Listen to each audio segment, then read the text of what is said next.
It's known as Cathedral City, the metropolis on the Rhine, or simply Köln.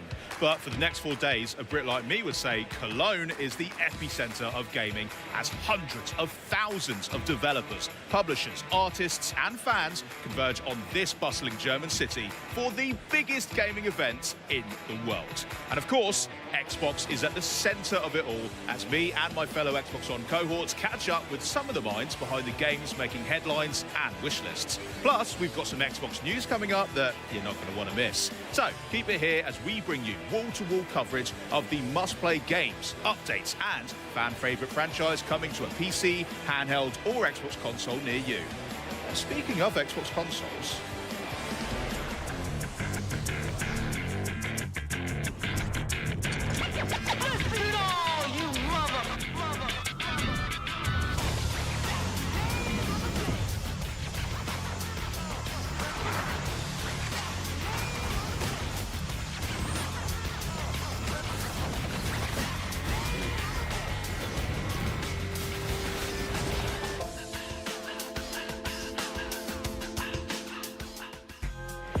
back at the Xbox Showcase in June, one of the many cool things that we unveiled was the Xbox 25th Anniversary Collection, with a translucent green Xbox Series X and Xbox wireless controller. And this limited edition collection celebrates 25 years of Xbox. Time flies. But since then, I think it's fair to say that fans have been eager to learn how to get their hands on these. And today, we're excited to share more and also give you a closer look at what makes this collection so special. And joining me now are Scott Van Vliet, our Xbox Chief Technology Officer, and Carl Ledbetter, Head of Design for Xbox Devices. Welcome, guys. Welcome to Gamescom. Henry, thank you for having us here, man. Yeah, thank you. Absolutely. It's my pleasure. And Scott, in particular, welcome to Xbox, because you only just joined us a few months ago as our first ever CTO. Why don't you break down for us, what does a CTO actually do? Yeah, well, first, I've been a fan of Xbox since day one. Owned the original console, was an early beta tester of Xbox Live in 2002, and spent many hours getting kudos inside of Project Gotham Racing, getting my butt kicked and getting pwned in campaign or Combat Evolved, and playing games like Hunter, The Reckoning, and all other types of games like Morrowind and others that spent countless hours playing on this device. So to be here as a CTO of Xbox is just an incredible honor and an incredible opportunity. Now, in that role, I'm really a maker, if you think about it. I started my career as a software engineer and a builder of devices.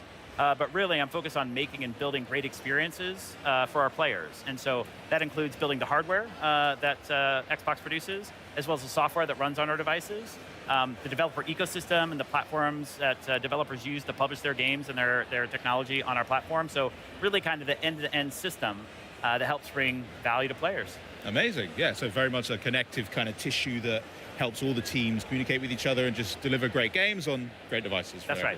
Right. Awesome. Carl, you've been here a little bit longer, right? I've been here a little while, yes. Yeah. You come with the furniture now, I think. Yeah, yeah, I think I need my own anniversary edition. But I will say one of the things that, having been at Xbox since the beginning, like one of the first products I worked on was the design of the controller S. And this was in response to the Duke. The Duke is awesome. I know many of you out there love the Duke. It's very endearing. I got big hands. It's perfect for me. Bingo. So the first challenge we had was how do we get the controller to fit in more hands? So the response to that was designing the controller S. That's where I started. I really love the fact that, because I remember when there was more deep dives on the Series X and S wireless controllers, that a lot was made of how much data was captured just to make sure that it fit even more hands. So the fact that that's like a through thread since the beginning of Xbox is really cool to see, and something that's continually iterated on. That's awesome. Well, before we dive in and learn a bit more about this incredible collection, Scott, you've got something you wanted to share? I do, Henry, and I'm really excited to share that starting tomorrow, our fans will be able to pre-order the 25th Anniversary Collection of our device. Amazing. Let's go. Okay. Very nice. Awesome. Very nice. So low energy. But there's one more. Well, there's a little bit additional details there. In addition to the pre-order tomorrow, some of our most loyal fans would have already received an email this morning with early access to pre-order starting today. No way. Where was my email? Oh, wow. Yeah, you should check. Oh, okay. Later. We'll do that later. That's amazing news. So check your emails as well at home. Maybe you're one of the lucky ones, but if not, check back with us tomorrow and you can get your own one of these, which Yeah, I'm going to have to do that. Is there anything else as well that is particularly exciting about this collection for people that are pre-ordering? There's one more fact to share, Henry. In addition to the console and the controller being included in the collection, pre-orders will include a copy of Halo Campaign Evolved in the box. Yes, back where it all began. Nobody wants to play that. I love the controller too. Is it possible for someone to be able to purchase just the controller on its own? Absolutely. Again, starting today, customers and our players can choose to pre-order that device, the 25th anniversary special edition controller, starting today. Nice. I think I will have to, because I want a second one to go along with the console itself. Unbelievable. Okay, everybody clear your calendars for tomorrow to get your pre-orders locked in. You don't want to miss it. But why don't we talk a bit more about this just stunning hardware? Like, well done, guys, by the way. First, Scott, why don't you tell me a little bit about what were the inspirations behind the anniversary collection? Well, there's a lot that went into designing this box, and actually, I'll hand it over to Carl, the team who actually worked on it and built it. All right, thanks, Scott. So we put our heart and soul into this design. I mean, going back 25 years, it's a pretty special moment. We wanted to create a product that was reflective of the journey we've been on with players over the past 2.5 decades. And so we started with the material. So the Xbox, the original Xbox limited edition console was in this exact same translucent green resin. And so we worked with the engineering team, we matched the resin, and we found a way to actually mold it on the console, the Series X25. And we've never done that before. So we're kind of, building new product muscle with this one. So it's an exact color match. It's an exact match. Wow. And so we're really proud of being able to do that. There's also a number of Easter eggs on this product. I'm not going to give any of them away. Come on. Fine. That's up for you at home to, once you get this, just explore. You'll find some really special things. But I will say, for the people who are at Gamescom here, we have a special exploded view display of the Xbox Series X25. And on that one, you can see around the fan shroud Master Chief's helmet. He's molded in. It's special. Sick. Do not do this at home. That's right. Do not Take our word for it. Yeah, especially there. Do not open the device. Do not open the device. But for those of you at the show here, you can check it out. We also did a few other things. And so you'll see on the front of the console, it has the branding, the Xbox 25. Yep. On the controller, we also have that. We also did something that we've never done before. So I'm going to turn this on. And you'll see that the Xbox button, we lit up the X shape in green. Nice. So this is a true homage to the original branding for the Xbox. And that's just something that every time you turn on the console, is going to remind you of where we've come from and the journey we've been on together. Can I talk a little bit about the controller? Please do. Okay. I'm not going to stop you. Yeah, the team just went all out. So, we talked earlier about the controller S design. So good. How to make it more comfortable. Yeah. Well, that was a lot of inspiration there. So on the controller, you'll see the ABXY colors are the same: red, blue, green, and yellow. It has the branding, the Xbox 25. On the back, I don't know if you can see that, we have the original Xbox logo. That's nice. Yeah, so that's printed on the back. And then for those of you who know, the controller S actually had the ABXY, but it had the C and Z buttons. They were white and black, and those later in life on the Xbox 360 became the bumpers. So what did we do? We made the bumpers in that same black and white. It's like pulling on my heartstrings. Yeah. Like literally bringing me back 25 years. Wow. That's awesome. Oh, That's it's so wonderful. cool. So that's just some of the design details that we did. We actually did one more thing. Oh? Never before done. So this console, each one will be laser etched and numbered. Unique. Yes. Yeah. That's sick. Oh my goodness. I can imagine already. People are going to be looking who got the 25. That's right. Who got the 117. The 117. That's right. Yes. That's going to be a real chase for collectors. I love it. Love serialized. And you've absolutely nailed the design. As someone who's been playing from the OG Xbox, I didn't have a translucent green one. I had the black one. So this is a nice chance for me to own something that's a piece of gaming history and also just looks so sick. So congrats, guys. Yeah. You've really done a great job. Could have And redesigned if you it. are at Gamescom, definitely check out the They Exploded could have View. made the I'm Series kind of X look intrigued like the if I OG could get one Xbox. like that and then maybe just put it together myself, because That would have been so I'm much a bit of a better. tinkerer sometimes, but you know, yeah, I'll let you know. Well, it's been an absolute pleasure having you here, guys. Thank you so much for sharing all those details about the Xbox Series X 25 and, of course, the Xbox 25th anniversary controller as well. I'm not kidding. Get that reminder in your calendar so you don't miss the pre-order window. But hey, maybe check if you're one of our most loyal gamers and you got that early access email as well. But coming up, the Crazy Taxi World Tour continues with a jaunt through Germany unlike any other. But then we swap the pickaxe for a sword with an all-new game demo for Minecraft Dungeons 2.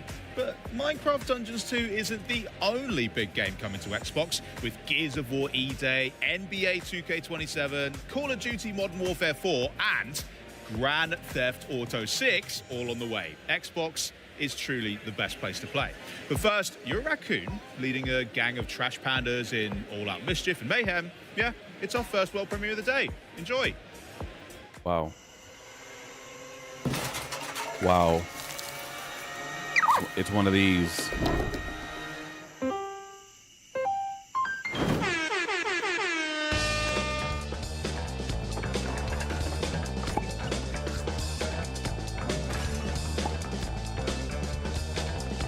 I guess that type of game has an audience.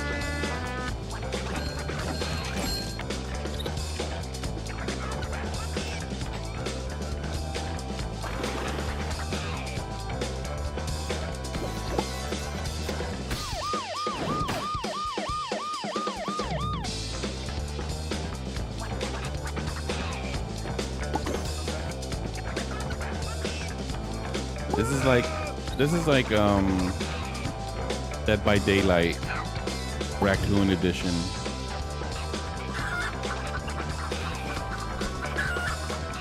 And I guess the Exterminator, the killer. This is so lame. So lame and unoriginal.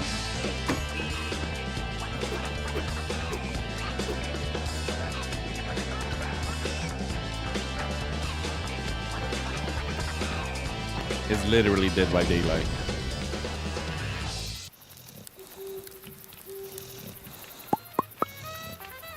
This game is, what, 5 years too late?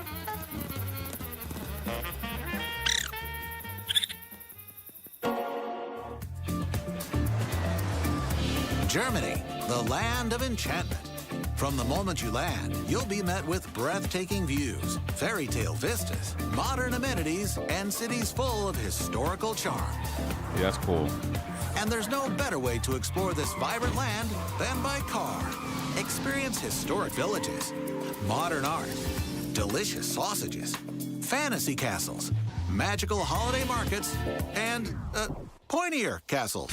The charm and atmosphere of the natural beauty is only beat by the colorful locals you'll run into along the way. These interactions can be quite magical. It's cool that they're doing new maps like that, but No Crazy trip to Germany Taxi would has be always complete been one of without those a visit games to the famous Autobahn. that So, what are you I waiting could for? only play for like 5 Explore minutes, Germany if that. today. Like the Auf gameplay Wiedersehen. gets really old to me way too fast. Welcome to the home of Minecraft Dungeons 2 at Gamescom, right here at the Xbox booth. It's a beautiful scene with the seasons changing as fans wait their turn to get hands-on with the demo. You can see the booth is celebrating the brand new dimension for Minecraft Dungeons 2 that was announced last week, known only as They unplugged their shit. gameplay, and there's no waiting in line for you. Charlie's got the controllers warmed up and ready for a live playthrough. He was with dropping 3 mad of the minds F-bombs. behind the game. Charlie, take it away. When it premiered back in 2020, Minecraft Dungeons was called the perfect introduction to dungeon crawlers for beginners and a breezy adventure for veterans, and a great couch co-op too. So here to bring us the next chapter in Minecraft Dungeons, please welcome Minecraft Dungeons 2 creative director Mons Olsen, executive producer Andreas Skoglund, and production director Nathan Rose. It's lovely to have you here, guys. Collectively, how are we doing? Thumbs up? Doing Great. so good. Thank Really you. good. Yeah. Thanks It's for having us. Amazing. Right, so Mons, I'm going to come to Wow. you first, and I'm going Sure. to ask you potentially the most important question of the whole day, okay? What kind of game is Minecraft Dungeons 2, and how does it build upon the world of Minecraft? Okay, so Minecraft Dungeons 2 is an action RPG set in the world of Minecraft. You fight familiar enemies and new enemies. You collect lots of treasure, and you can do all of that together. So you play up to 4 players, either in couch co-op or online play, or just mix the 2 together. And co-op's a huge element of the It title, really right? is, Yeah, amazing. And we're seeing such amazing footage here that we've seen already, but one of the things I really want to dive into, because we have a live demo today, how very exciting, is the character customization, because this has evolved quite a bit since the previous title, right? Yeah. So we're seeing the new inventory here. There's a few things that we have done to it. The armor slot has been split up into 1 from the first game, into 4 slots. Love helmet, chestplate, leggings, and boots to Just match like Minecraft? regular Minecraft. Yeah, and just more loot gubbins to Exactly. pick up. More loot, Yeah. more ways to customize. Exactly. We've added a new item slot called talismans. And talismans give you passive bonuses that specialize you in a particular playstyle. So if you want to customize your playstyle, you equip these. You see that some of these have experience, so if you go up to one of the equipped ones, they level up with you. So as you play the game, okay. as you invest more time into it, these talismans upgrade and become stronger. And for example, there is the Tasty Bone, which gives you a wolf companion that fights alongside. Good, he's Tasty back. I'm Bone. very happy. And you can switch these in and out to match For the sure. playstyle, yeah? Yeah. I know that's a huge emphasis for you guys. Is, again, when you go in to choose a character, you choose the design of the character rather than a class type that you. Exactly. We have Yeah. this idea that you are what you wear. Oh, I love that, Mons. That's yeah. beautiful. So Nathan is going to go upgrade some of his loot at the blacksmith. Some of these have slightly lower item power, so if you just want to bring them up. Let's beef them up a bit. And at the blacksmith, you can also the gear spawns with random effects, and you can swap those out as you like. Okay. So you can spend this special currency called the Echo Shards to re-roll your effects that you have on your gear to specialize your character. So you can still grind for the legendary style, like the look of the loot that you want, Sure. but then you can come back here and refine it with this additional currency. right, yeah. Wonderful. Okay. So what are we going for here? What are the options? I think we have a build that has a little bit of everything set up. Okay.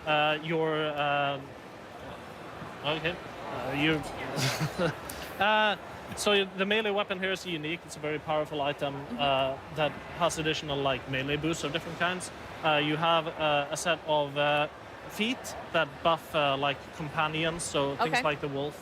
Yeah. Do you want to go look at some enchantments, Nathan? Ooh, Yes. yes, definitely. So talk us through the enchantments. If there's anyone who hasn't played the first one, how does that work in the world of Minecraft and Minecraft Dungeons? Right. So to further specialize your gear, you can put enchantments on it. So you collect enchantment books out in the world. This is a change from the first game, Of course, yeah. where you had enchantments built into your gear, and now instead you collect these books and you can apply them as many times as you like to whatever gear that you like. So Oh, wonderful. Nathan, take your pick. Okay, I'm gonna go with Inner Mines on my main hand weapon. And what does that do? Weapon attacks deploy 2 mines that explode in proximity. Ooh, that does sound very good. Great ag control on that. And so now, whenever he does jump attacks, also new to the game, Ooh, okay. or combo attacks, swing multiple times, Ooh, that looks awesome. then you'll see these enemies pop up. And as a personal favorite, I could also see on the bar at the bottom that the firework arrows are back, right? They are indeed. They are my favorite thing. So I played this game obsessively with my family. It was the first game really that my daughter got into. With the couch co-op really came to us here. We even gave it a nickname. If you guys are interested in hearing a little, maybe Please. you can rebrand it. We called it Minicraft Dungeons. Oh. Let me know if Alright. it I love sticks in the that. office. No, it's I good, imagine it's good, it it's good, it's doesn't. good. But We'll yeah, adapt I it. absolutely, I loved it. And Should we head out yeah, into the world and if we get a could few make my more dreams players come in? true, All right, play let's it, join. that'd be great. So we're gonna travel to an outpost in the forest area here, and then I'll start. I'm gonna choose this guy. Beautiful. Okay, and me. Charlie. Here we go. I'm going to go for you. Lovely. and I'm going to pick a character as well. Beautiful. And here we go. Very quickly, that This is map kinda was an lame. This is interesting not thing. a- Instead this of is going not what I onto a was specific expecting. place, the table, choosing a mission and moving over. This interconnected world is brand new, right? Right. Yes. Yeah, absolutely. Andreas, actually, do you want to talk us through any of the other new elements that are coming along? Sure. So what we did is that we took the original Dungeons 1 and we listened a lot to the community, what they loved about it, and we smacked a big old layer of freedom on top of it. Love that. So we want for Dungeons 2 that players have the freedom to play the game they want to. So This Mons game is talked so about, bad, bro. Mm-hmm. You know, you are what you wear. So depending on how you equip, you can play the game you want to. Oh, my loot's in the sea. I'll get that later. Oh. And also you Well, you'll have find the freedom to explore. because Okay. our world is a big interconnected world. So outside of the core quest line, you can do a lot of things. She in tried to be procedural funny, but she generated just dungeons exposed and that whatnot. loot will And fall lastly, we also want in dungeons places to that be isn't you have the freedom inaccessible to play the it player. with your friends the way you want to. So we put a lot of emphasis So bad. on building out our co-op feature set. Absolutely. I mean, you had such a huge community that came along. I'm going to nick that TNT, by the way. From the first game, millions and multi-millions of people played. So Many, what was many it like millions. to build upon that foundation when it came to the sequel?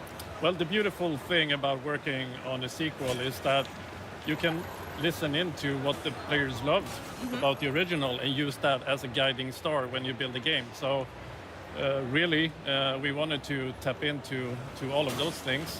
Is there one feature in particular that fans were really, really I mean, wanted the Mons most? mentioned it. We Oh, jumping dear. is a big one. I've got you.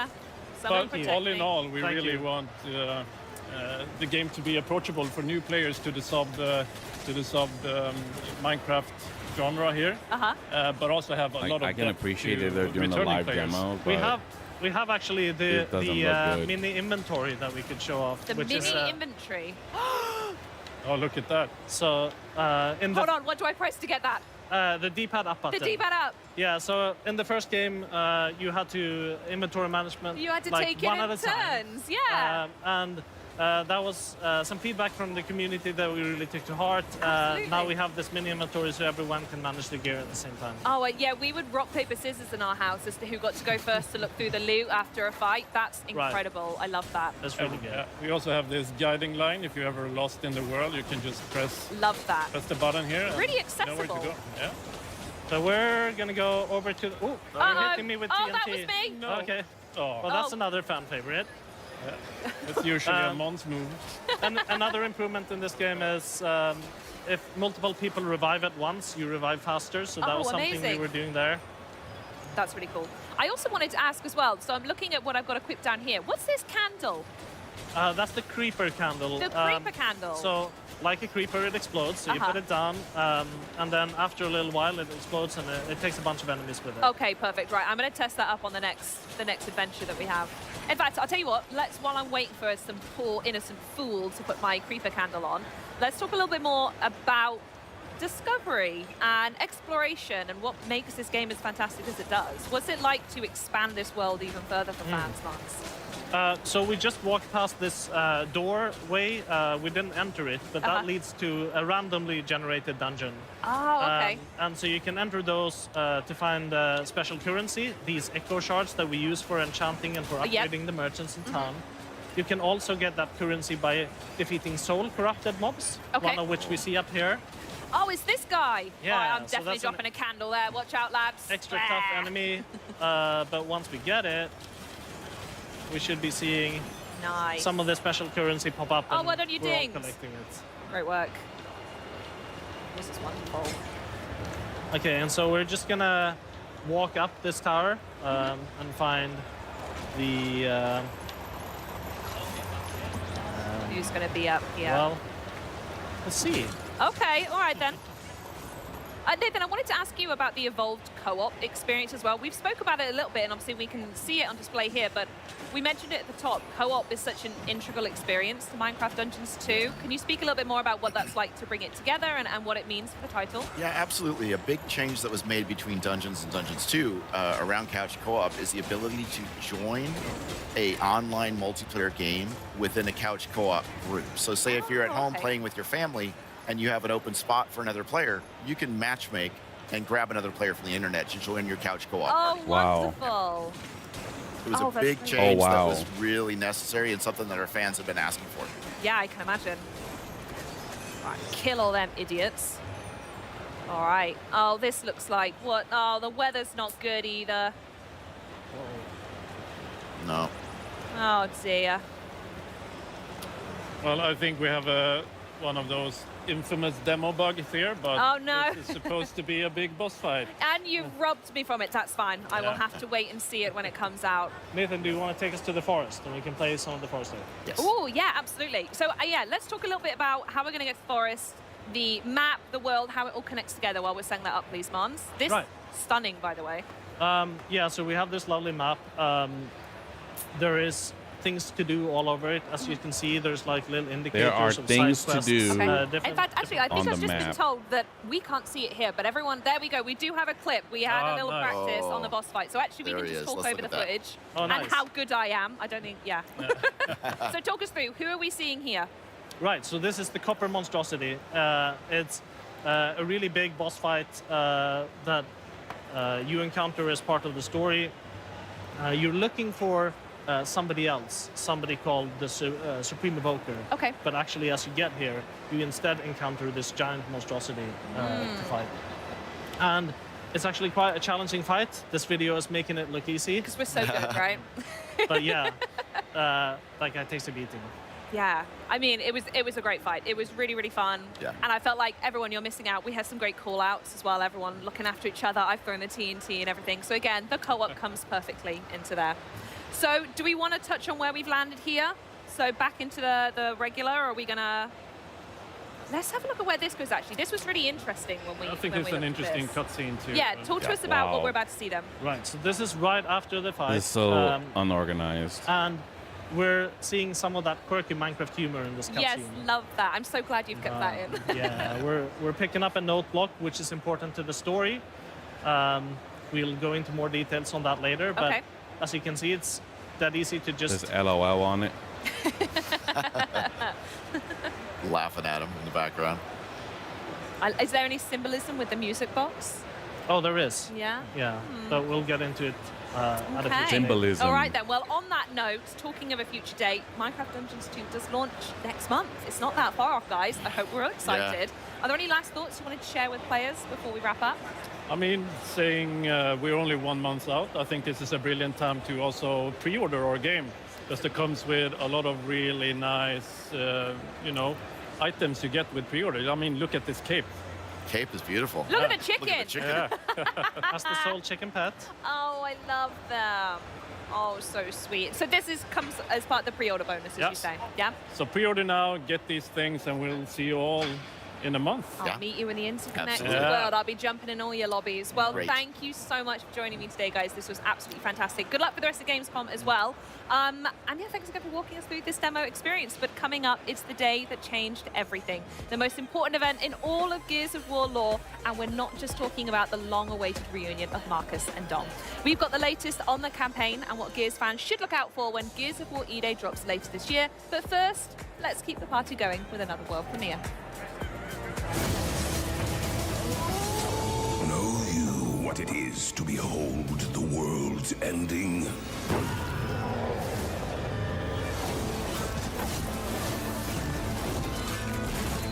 To know the hour, the blood, the flame? I do. Odin is waiting in Asgard. You shall be my final wager.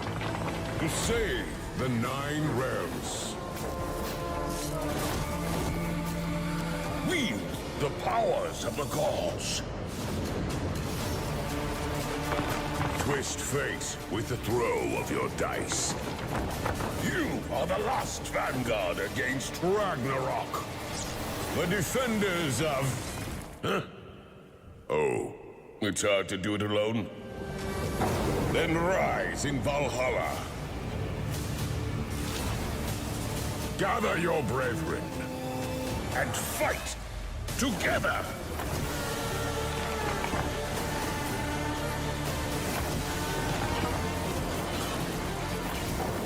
Show the spawn of Loki why. You never bet against the gods.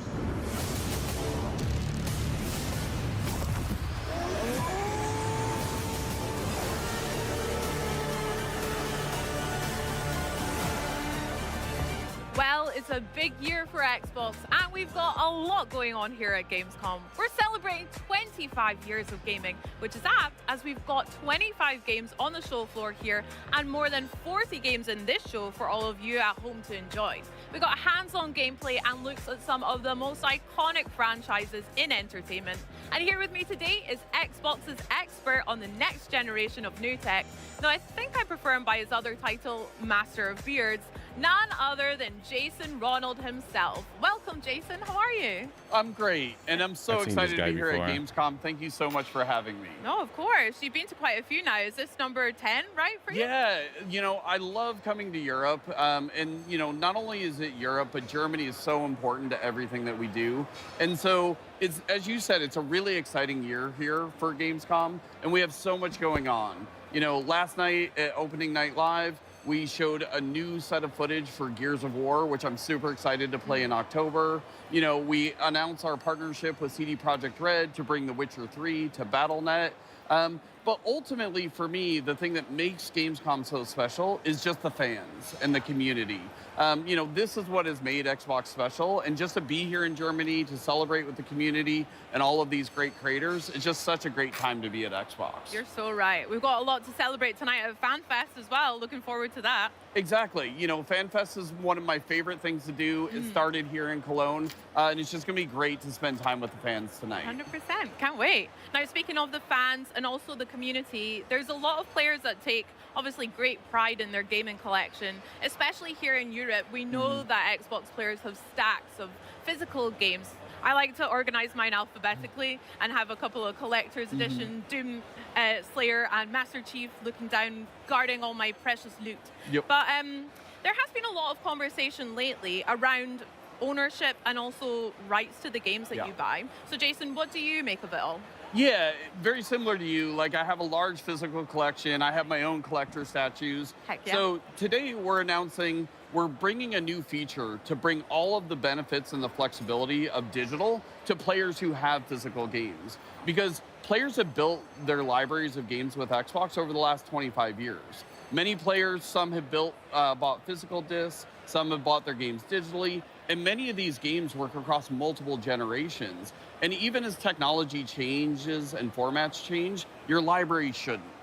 We have so many special memories tied into our libraries, the moments you've played with your friends, and we want to be able to bring those forward. And that's really about our commitment to game preservation. I mean, that sounds great. I really love the idea of your libraries moving forward with us, but can you maybe walk me through it a little bit? So again, I've got a physical game copy on my shelf at home. What do I actually do with it? Yeah, it's really, really simple. So most Xbox One and Xbox Series X titles support this. So all you have to do is just put the disc into your console. You'll be prompted to redeem a digital license, and that digital license will be tied to your account.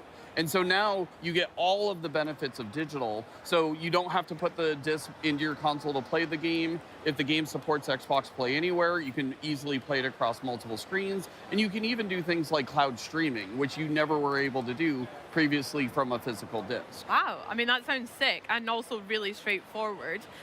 You mentioned just then about supported titles. Yeah. What do you mean by that? Yeah, so we're launching with support for thousands of games, and we'll add more over time. And this is part of why we're launching it with the Xbox Insider, so that we can start collecting feedback, and you'll see improvements over time. But this is really just, when you think about working with thousands of games across 25 years of Xbox, very similar to how we brought the original Xbox games to PC.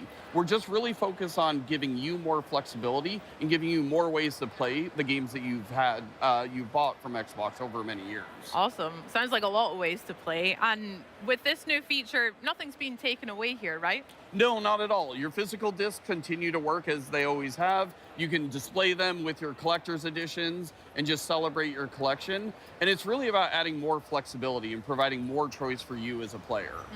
I mean, I love that. You mentioned having a collection that spans loads of years. I know for sure I've got a game or quite a few that I would never ever want to get rid of. And as we approach Xbox's 25th anniversary, what are you hoping that players take away from this?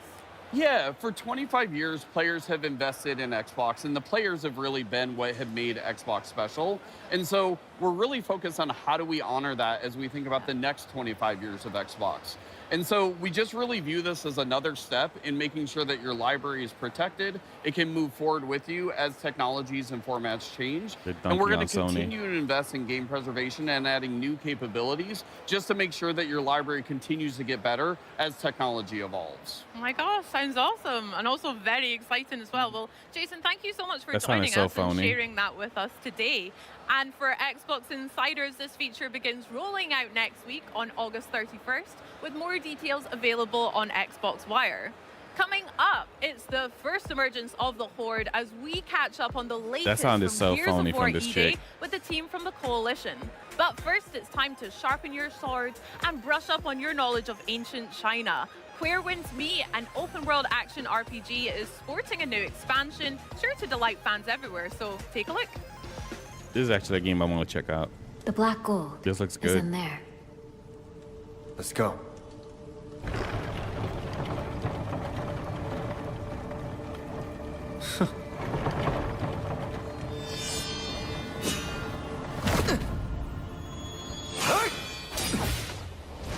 The fuck? At last. I've got you. It seems those fools let you slip away. What's going on? Last time you had a drunk. This time, a cripple. Last time, you ambushed us. We were outnumbered. Today, we set the trap. Knowing that the Lodestar Swordmaster wanted the black gold, how could I not be ready? Ever since that day, my only goal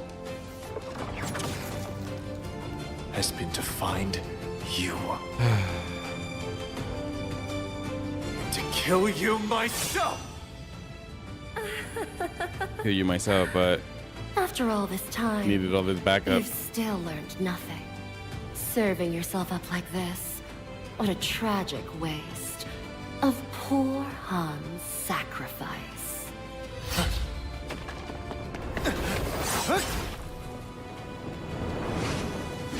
Oh god, this is so anime. I can't. This is actually turning me off from playing that game.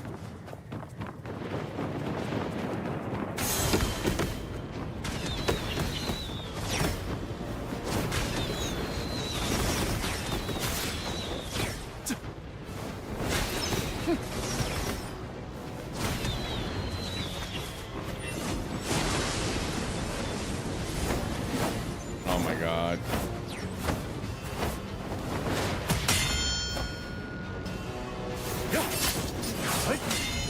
Why is she so much bigger than he is?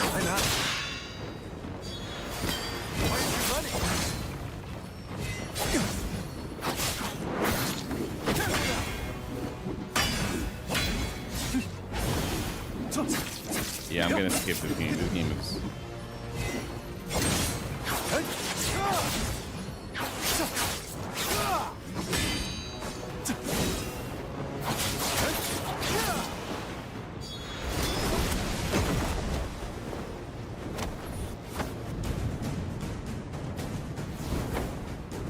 Fuck. This is so anime. I can't do it. I can't fucking do it.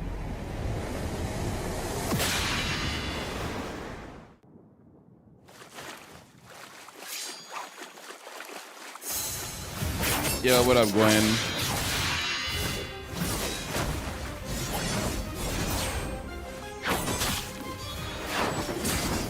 So, this is like a preview of new games from like the show in Germany, like a convention. They're just showing this off right now, and it looks bad. Well, this one looks bad.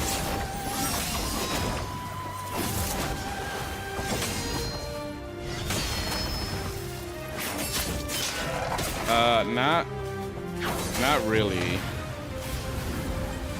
Like this style of anime stuff, I can't do it. 'Cause it's all the same. It's all the same bullshit.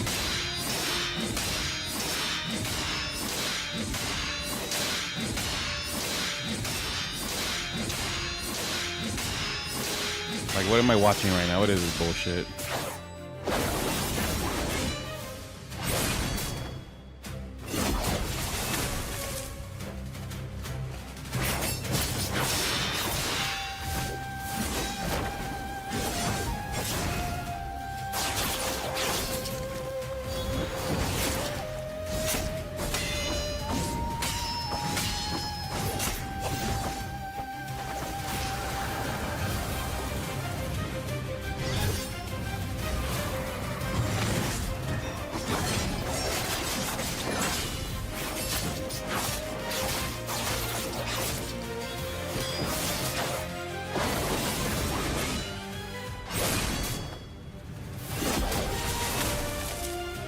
Look, he stabbed her in the chest, and she got up and brushed that shit off. Get that shit out of here.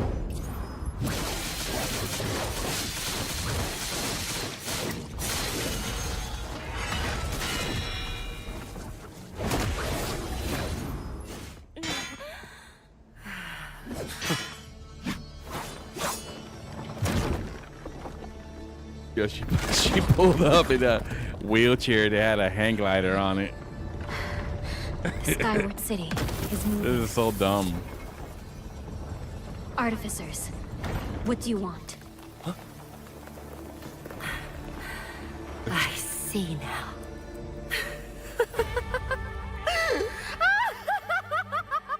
That old rat played me. Used me as a pawn. You won't get away!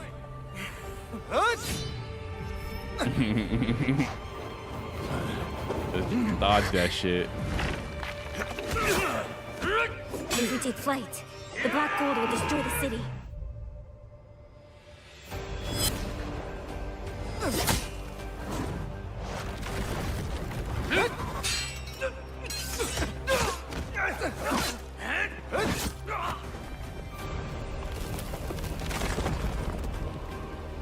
Holy shit.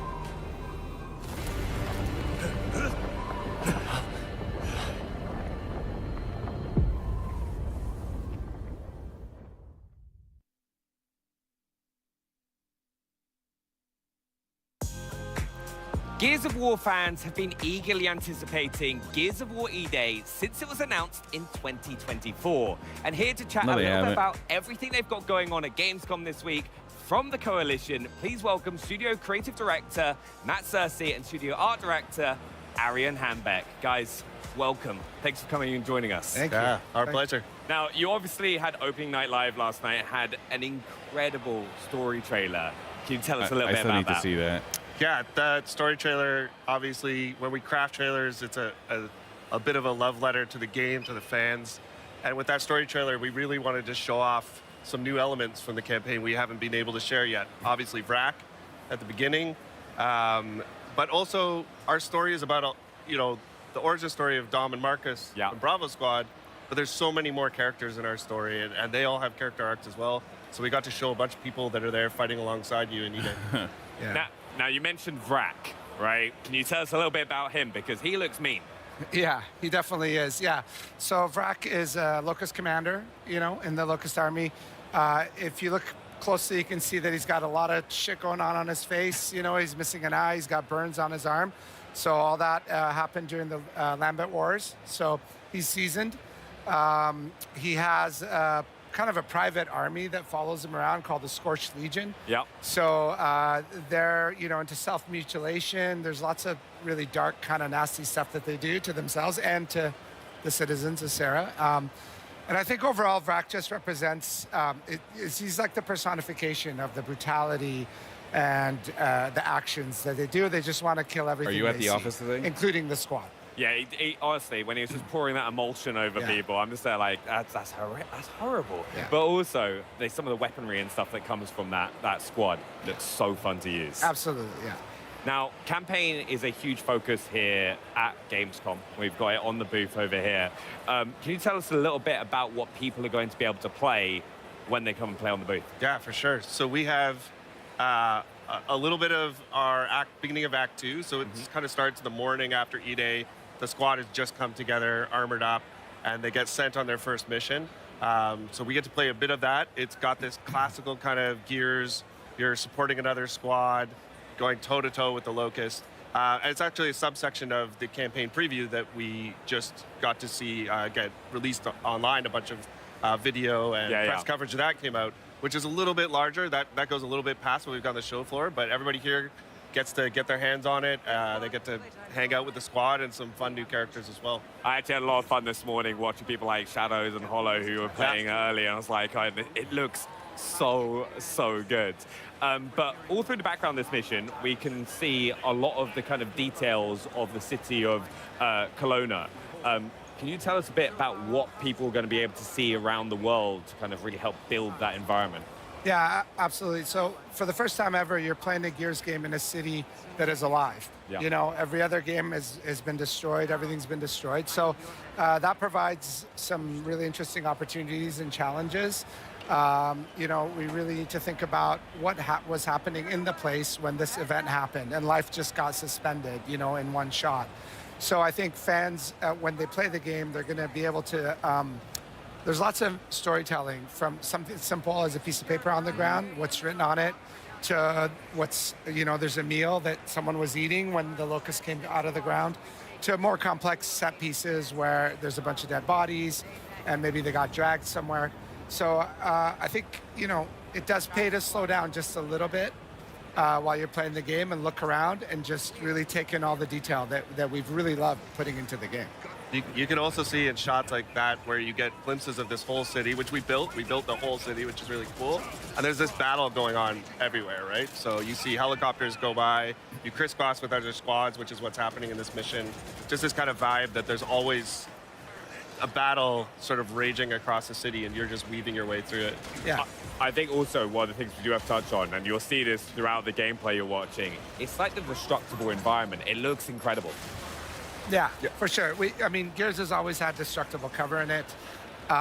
We've taken it to a few different steps here. You know, you see some larger buildings come down at different moments in the game, just to make you constantly realize that not only is the immediate area around you, you know, having a battle in it, but the entire city.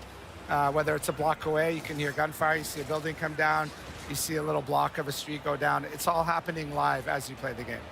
Now, everything we're watching right now is single player, but Gears fans always want to know about co-op. Yeah. Can you tell us about that? Hey, yeah, of course. So co-op is near and dear to our hearts. I think it's one of the unique things that Gears has sort of woven into every part of it. You know, our story is about squads overcoming overcoming the odds together. We've got modes like Horde Siege that are about multiple squads of 4 coming together. Of course, we've got PvP, which is 4v4. So campaign's got 4-player online co-op, amazing. 2-player split screen on console. All 4 players in the squad are playable, all 4 characters. And I think it's one of those games that it plays great on its own, but it just sort of comes to life when you're there with a friend, you know, your ride or die buddy, like Marcus and Dom. A lot of our mechanics sort of come to life a little bit more in terms of our enemies, obviously DB&O and a bunch of other stuff. It's a great experience. Yeah, you see it a few times, like if you get downs, like Dom coming to save you and stuff like that. Yeah, different kinds of it, right? We have the rusher enemy that'll pin you, and he'll be on top of you so your buddy can come and stab him in the neck, or if you're playing with someone real, they can shoot him from far away. There's all sorts of examples like that. Yeah, I'm so excited like to hop on with the rest of the Xbox One team. There's all 4 of us like kind of flying our way through. It's going to be a lot of fun. But one of the other things in what I really like about Gears is there are multiple ways that you can approach scenarios. Like this is a bit more of a linear mission that you've said in the past, but what ways are people going to be able to approach different like situations they're going to come across? Yeah, so this is definitely a little bit more of a linear mission, but even within this mission on this bridge, you know, we've added a bunch of verticality to the game. It opens new flanking routes. You can climb up cars and trucks. And then this mission specifically, at the beginning of Act 2, is sort of leads into this other part of Act 2 on the other side of the stadium that you catch a glimpse of in our campaign preview, where the world opens up a little bit. We give you access to like multiple city blocks. There's a bunch of battles, like I said, going on different corners. You're always on your main objective.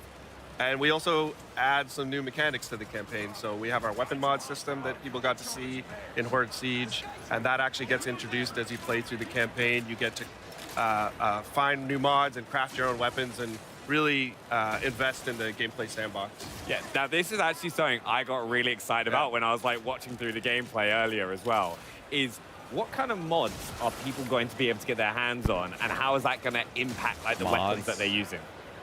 Well, it's a variety of mods, and some of them do little tweaks to the weapons. You know, they change the clip size or your range, so you can just tweak it to your preference, but some of them are like full-on attachments, like you can take an Asher and slap a bayonet on it. Yeah, so it's been really fun exploring, you know, when you use an attachment, Some of them have visual representations on the gun, some of them don't, but you end up seeing people with different attachments. The guns can take a little bit more personality, and you start to understand how people like to play and what they like to do with their guns. Yeah, I also like it goes for the gear as well, isn't there? Absolutely. Yeah. And how are people going to be able to like find those like kind of mods to like upgrade their equipment? In the campaign, that's where the open sections really sort of come to life. There's a variety of ways you can get it. It pays to explore this game. You know, Arian was talking about there's a ton of environmental storytelling, but we've also hidden stuff around the world, collectibles, mods. We also have side objectives in some of our campaign missions where you can stop to help somebody optionally, another set of gears, some people that are trapped, and you get rewards for those as well. So it's really up to you. If you want to mainline it and do the main objectives, that's cool. You'll find some mods. If you want to fully explore the game, you'll find even more and even more narrative tidbits. I'm really excited for that because you can just spend that extra time discovering the world if you want to. There's good surprises out there. I'm looking forward to finding it. Now, we've just had our first look at the Boomer, and he is way bigger than people maybe used to. Yeah, he's massive. There's actually a Boomer on the show floor here that people are taking pictures with, and you stand next to him. So in the game, the Boomer's 9 feet tall. This is quite a bit bigger than the Boomer's traditionally been in Gears. This goes back to this idea where we wanted to take the things people remember and amplify them a little bit. Yeah.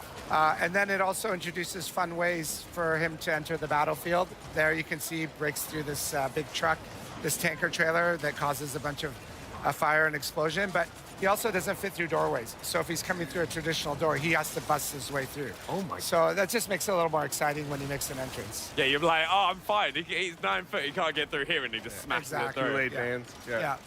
No, I've got to say his weapon as well, because we all know the boom shot. Yeah. Right. This is like even bigger. It's a bigger boom shot. Yeah. Like the Locust, when we were going back and looking at revisiting old weapons, we always wanted to see if there was something else we could do. So you know, we've got like the prototype Lancer. We've got the heavy boom shot. Means you're really committing to carrying a rocket launcher around instead of just something in your back. It's also opened up opportunities for us to add new weapons like the gut puncher, the cog grenade launcher. Yep. It's like a little more skill use than the boom shot. You could time where your grenades go. So everything kind of found a new place. And we got to make some cool variations of weapons people have seen before. I love the breach shot as well. I think that's like fan favorite. Yeah. Some of my favorite guns. It's such a super satisfying.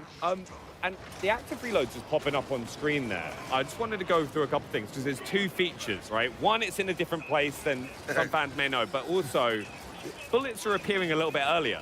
Yeah, we put the active reload down in the center screen. We found through our testing that, you know, for a lot of people, some returning fans, especially new fans, they just use it way more. If you're an old fan and you like it up and where it was, and that's your muscle memory, 100%, there's a setting for that. But for some guns, we also have this per shell reload mechanic, like on the breach shot, the Nasher. It's really cool because you can still get your active if you go all the way and you wait for it. But if you need that extra shot to get out of a clutch situation, there's a wretch in your face, or in PvP, a person right up on you, you can pop a load right into them as they come at you. Yeah, so it's just like a nice way you can kind of change based on the scenario you find yourself in. Yeah. And talking about scenarios you find yourself in, as we've been going through this level, you've kind of been walking into areas and there are like tons of kind of clues about things we may have missed or have happened in those areas before. Can you tell us a little bit about that? Yeah, so one of the main things that we try to impart is the brutality of this day. Emergence Day, 2/3 of the planet gets wiped out in one night. So if you kind of pay attention to the corpses a little bit, you'll see little storytelling things. The blood trails sometimes give you a glimpse of what has happened, the pose they're in. So there's a lot hidden in there to check out. No, I honestly, I'm so excited. A big thank you as well for you guys coming and joining us and taking us through Gears of War E-Day. What's one thing that you're most excited for fans, right, to see with Gears of War E-Day?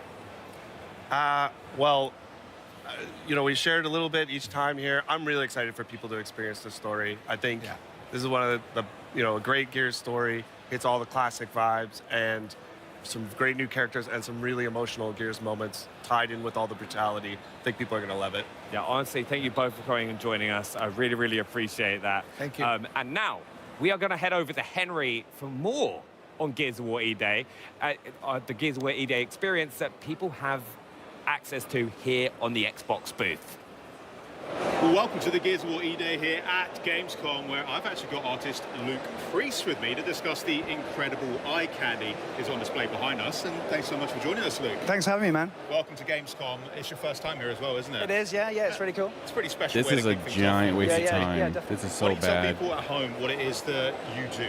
Yeah, so I'm an illustrator. I'm based in the United Kingdom. There's nothing new I've been here. working with the Coalition for many years now on all things Gears of War. None of this shit is new. Obviously, This more is so recently, bad. E-Day. So yeah, that's kind of what I do. So yeah, And this project in particular is pretty special. So yes. Let's talk a bit about that, because I can see that we've also got Gibson involved. Yeah, so yeah. that's pretty cool. Talk to us a bit about this partnership. Yeah, so we partnered with Gibson Guitars. They're amazing people at Gibson. And they sent us like these guitars. Well, they turned up and they were like from the factory, so they didn't have the art on, and then my job was Wow. to paint this artwork onto the guitars. So. And if you don't know at home, these are particularly tasty guitars that Gibson have sent you, because we've Yeah. got the SG over here, the Les Paul. These guys like are so iconic cringe, bro. guitars. Oh my very gosh. iconic, yeah. Amazing. Can you tell us a bit then about the design? So what inspired you to really lay down this artwork Yeah, on some sure. of these These guys are guitars? so cringe. So what we wanted to do, we wanted to tap into the pillars in Gears, so the core pillars. So obviously with the Marcus guitar, we tapped into brutality. So that's like, feels quite violent and kind of visceral. Brutality? And yeah, like almost like, very kind of, like we tried to kind of cater it to the shape of the guitar as Yeah. well. So like you can see like the blood splatter kind of flows across the guitar. You've got the kind of spinning Yeah, that saw blade just fits right in. and Yeah. the cog, obviously, which ties it to Gears, and then we've got the skull, which is kind of like shattered, so that adds that kind of violent, brutal feel. And then, obviously, moving over to the SG, we've So got try-hard. this is like leaning into Dom, so this is tapping so into try the kind hard. of Oh my god. pathos, pillar, Okay. which is like sort of more like kind of sad vibes and. So it's just like, and then we've got the angel wings, which is like the Yeah. nod to kind of like the kind of Maria tattoo, and then that kind of flows to the shape of the SG. Yeah, it really like fits and forms Yeah. into the horns there, which Yeah. is such a nice detail. I mean, how long was this project end to end? Each guitar probably took about 40 hours from start to finish, so everything's obviously hand painted Yeah. in my studio at home. And honestly, like, it was just such an honor to work on this stuff. Like Gibson, like super iconic. I play guitar myself. I do a lot of work in the music industry as well anyway, so it like just ties in really nicely with that. So Nice. Amazing. So yeah. But beyond the guitars This guy doing the interview does get to not give a the, fuck. controller in a sec. Yeah. I do want to tell people Amazing. it's not just for show, because you can actually get your hands on either one of these amazing guitars So, if you like, head over to the dismissive and Gibson condescending. Instagram page. This guy's you such check a out their announce dork. post for more details on how you could potentially win one of these. And people here can also scan the QR code if you come down to the Xbox booth if you want to learn how to win one of these incredible, just beautiful pieces. You have brought something else along for us, Yeah. because there is something else going on in the middle there. So what? Oh, you've got another one. Yeah, Nice. so yes, this is a controller that I worked on. So I worked with the Xbox Design Lab on this. This is fully customizable as well. Sick. So you can like switch out the buttons and the sticks and stuff and make it your own. And this is tapping again into the brutality pillar. Yeah, I'm getting that brutality So vibe it's straight the away. Brutality vibe, pillar. and it's just try to make it feel super iconic and just have that. There's like the lanterns in there, the skulls. It feels really violent and Absolutely. just taps into that kind of that vibe. So yeah. Mate, I think you absolutely killed it with these designs. Thanks, man. So thanks so much for showing us Thanks so much. and talking us through it as well. If you want to get your hands on your own one of the E-Day limited edition Xbox Design Lab controllers, you can grab those beginning September 30th. So check out xbox.com for more information on that. I will definitely be doing that. But thank you, Luke. I hope you have a great Gamescom. But there's Cheers, man. there's quite a lot going on here, so we're going to have to it's pop off amazing. and see what else we got going. So Thank you. Come Cheers. along with me, because the rest of the booth over here that we've got, this entire segment, you can see loads of people queuing up right now to go and actually play Gears of War E-Day. So E-Day has officially landed here in Cologne. This is particularly cool. We've got a custom PC built in partnership with NVIDIA GeForce RTX. We've got the nice COG logo there on the cooler. I mean, it just looks unreal. So if you're in town, come and check everything out. And then what you're going to want to see Benny was not kidding when he said the boomers are huge, but besides the boomers, we've got a couple of other buddies that we want to be talking to, because joining me in front of this incredible statue and one of the many photo ops that we have on the Xbox booth is Senior Product Manager at the Coalition, Noah Benish, and GeForce Evangelist, Jacob from NVIDIA, to chat with us about Gears on PC. So, hello guys. How's it going, welcome to Henry? Gamescom. Is this your first Gamescom, or are you veterans at this point? Second Gamescom for me. Second? For me, I don't know, probably third or fourth, maybe. Yeah. Okay. Maybe and more. Who's the guy you brought with us as well? Is he going to say anything? He can say something. You're kidding. He can say something. Would you like him to? We could do that, yeah, Yeah? definitely. Yeah? Okay, yeah. We'll get to that in a Okay. sec. Now, we should talk shop, though, because Gears on PC is... Oh, someone's getting in. That's cool. I love That thing's really awesome. That is... I would Can love I to be take able that to, home? Yeah, I was going to say, I don't think it will fit. I don't think it'll fit in your carry-on. We'll make it work. But yeah, tell me a little this bit guy then does about not Gears give a on shit that PC, there's a because camera right there. Everyone here is checking out the game. Absolutely. We have does Xbox not give a players who are damn. really excited. It's another console exclusive, but on PC, we've got some pretty cool features to talk about. So, what exactly have you been working on that is exciting for PC players? Well, Henry, I think broadly the most important thing to know is that Gears of War E-Day is a game that is for PC players, built by PC players. So for us at the Coalition, at a bare minimum, that means supporting all the features you'd expect from a title like this, such as 32:9 and 21:9 ultra-wide support, including 21:9 cinematics in the campaign. Oh, nice. Extensive mouse and keyboard rebinding options, variable refresh rate, uncapped frames, and so much more that's hard to list off and mention here. Yeah. But beyond those sort of baseline features, we wanted to take the experience a little bit further for our PC players with advanced graphics technologies. And that's why last night we were so excited to announce that in partnership with NVIDIA, we have integrated deeply mega geometry into our game. Oh, wow. Mega geometry. Okay, Yes. so I'm going to need you to run through what exactly we're talking about with that. Yeah, RTX Mega Geometry. I am super excited about RTX Mega Geometry. So Gears of War E-Day supports nanite, so you'll get really detailed environments, objects, and with RTX Mega Geometry, we can actually add ray tracing on all of the nanite geometry. So you'll get much better looking reflections, shadows, and I mean, it's just going to be way more immersive. You get 50 to 100 times the geometric detail with RTX Mega Geometry enabled. It's pretty amazing. That is intense. So, just to break it down, you've got geometry, shapes, yeah, right, yeah. Mega, pretty freaking sick. Yeah. Okay, cool. Everyone's on board now. Great. Well, thank you so much for chatting to me, guys, about everything here. Of course, that's not just what's going on here, because in the actual play area, people can check that out too, right? Absolutely. I mean, better than talking about these features is experiencing them for yourself. So you and everyone else here at Gamescom can enjoy our first public hands-on of Campaign inside the booth behind me. We've got 20 stations, all of them PCs, all powered by the GeForce RTX 5080 that have been built by our friends at Alternate. So if you're here at Gamescom, please come check out the Campaign. Yeah, you know what to do now, guys. Yeah, thank you so much, guys. I'm probably going to head in there shortly after All this. right, we can hook up with the line. It's a bit of a big queue, though. Yeah, but I might go in. I know a guy. Yeah. Oh, thanks. Nice. All right, well, for a deeper look at that technology that is powering E-Day on PC, why don't you check out this exclusive behind-the-scenes ViDoc from the Coalition and NVIDIA. Check it out.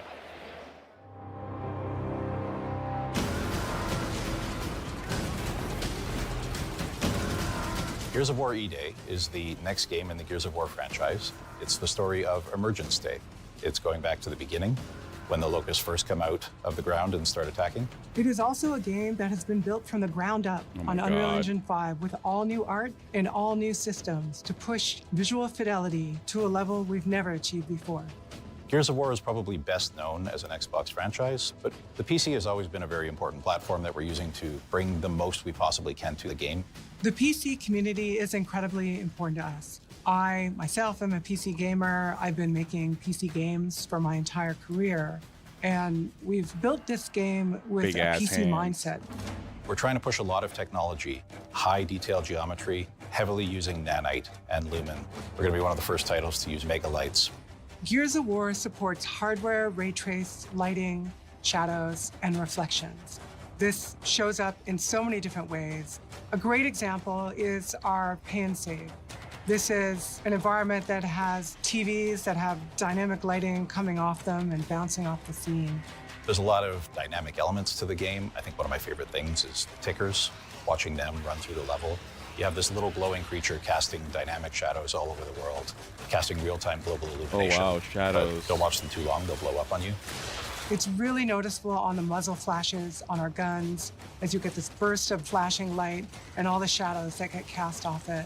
And we can have dynamic lights that sort of flicker. You can build this sense of tension and use lighting as a tool for visual storytelling and gameplay that we haven't been able to do before. Real-time reflections is something that's very cool for us. We have some really cool elements in the game that are nice and shiny. As you shoot glass and see real-time ray-traced reflections and translucency, all of that is dynamic in real time, which of course you wouldn't have with traditional baked lighting techniques. All in all, ray-traced lighting brings the dark, gritty vibe that we want to life in the game and really adds a level of realism and cohesiveness that's never been possible for us before.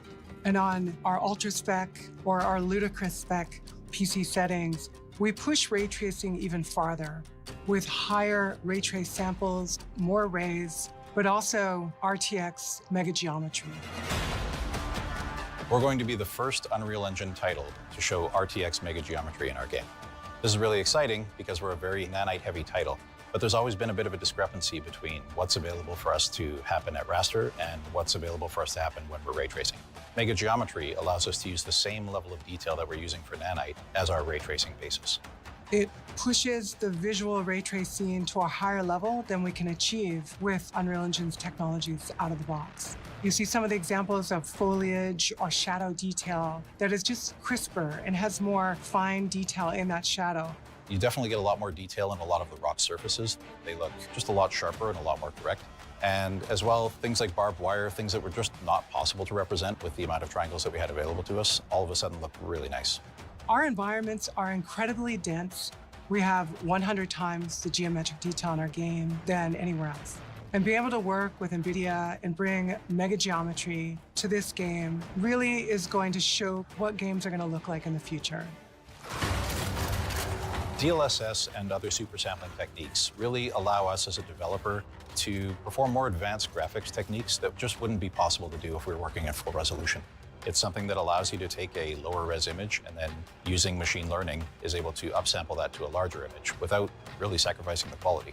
We also support dynamic multi-frame generation, allowing you to push to the highest frame rates possible. And it's so important that we tie this with Reflex. Reflex lowers latency and improves the responsiveness of our game. It's something we think is very important, especially in a multiplayer environment. We're a very competitive game. You want to make sure that you have your enemy in focus and your reticle over them at all times. We want a nice, smooth frame rate, and we want that ultra-responsive input latency.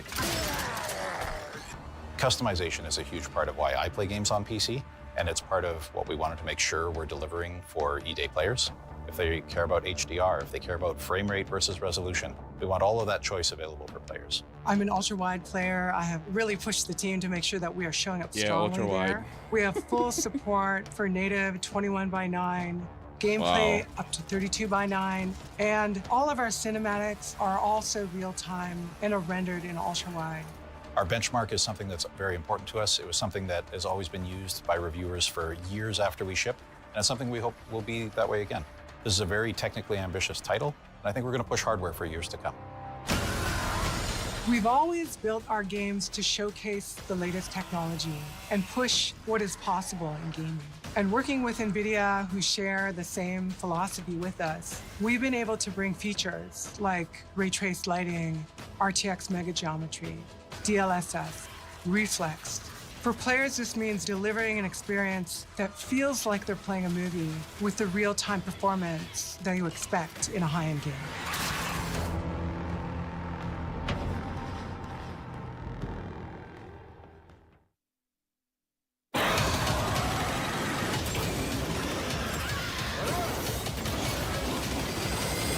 Welcome back.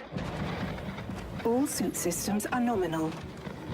Atmospheric interference is causing data transmission issues. Proceed with mission.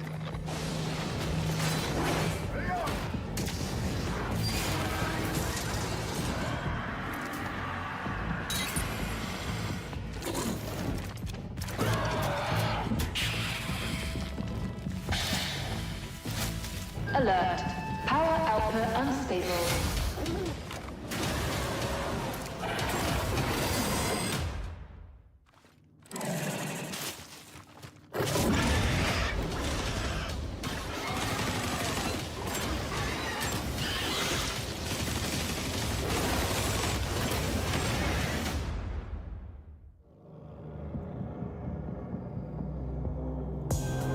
I love it when the title of a game so purely matches the gameplay. And here to break down what we just saw and give us an exclusive first look at what fans can expect in-game for Alien Deathstorm, please welcome Rebellion's head of design, Ben Fisher. Welcome. Hiya, how's it going? Ben, it's so good to see you. I mean, it feels like only yesterday we were hanging out at the pub, chatting Amfall, and it seems that you and the team have been pretty busy since then as well. Yeah, I mean, it's great to work on a load of different games at once, but we learned some cool stuff from Atomfall about sandbox freedom and giving the player non-traditional ways of doing objectives. We've fed that straight into Alien Deathstorm. Ooh, I love that. Now, on that topic, Atomfall, congratulations. It's been a huge success for you guys at Rebellion. I hear it has a lot to do with maybe Benny and I's characters' face scans in the game, but you know, I reckon so, yeah. We won't take too much credit here. You mentioned there about applying that into Alien Deathstorm. Can you break that down a little bit? What from the project have you brought over? What design elements can we look forward to? So the main thing is that for all Rebellion games, we value giving player a clear objective and then sandbox freedom and how to achieve it. Sort of systemic game design, that sort of thing. We don't usually choreograph specific gameplay experiences, but build a possibility space for the player to take control. So exactly that same stuff has come across to Alien Deathstorm.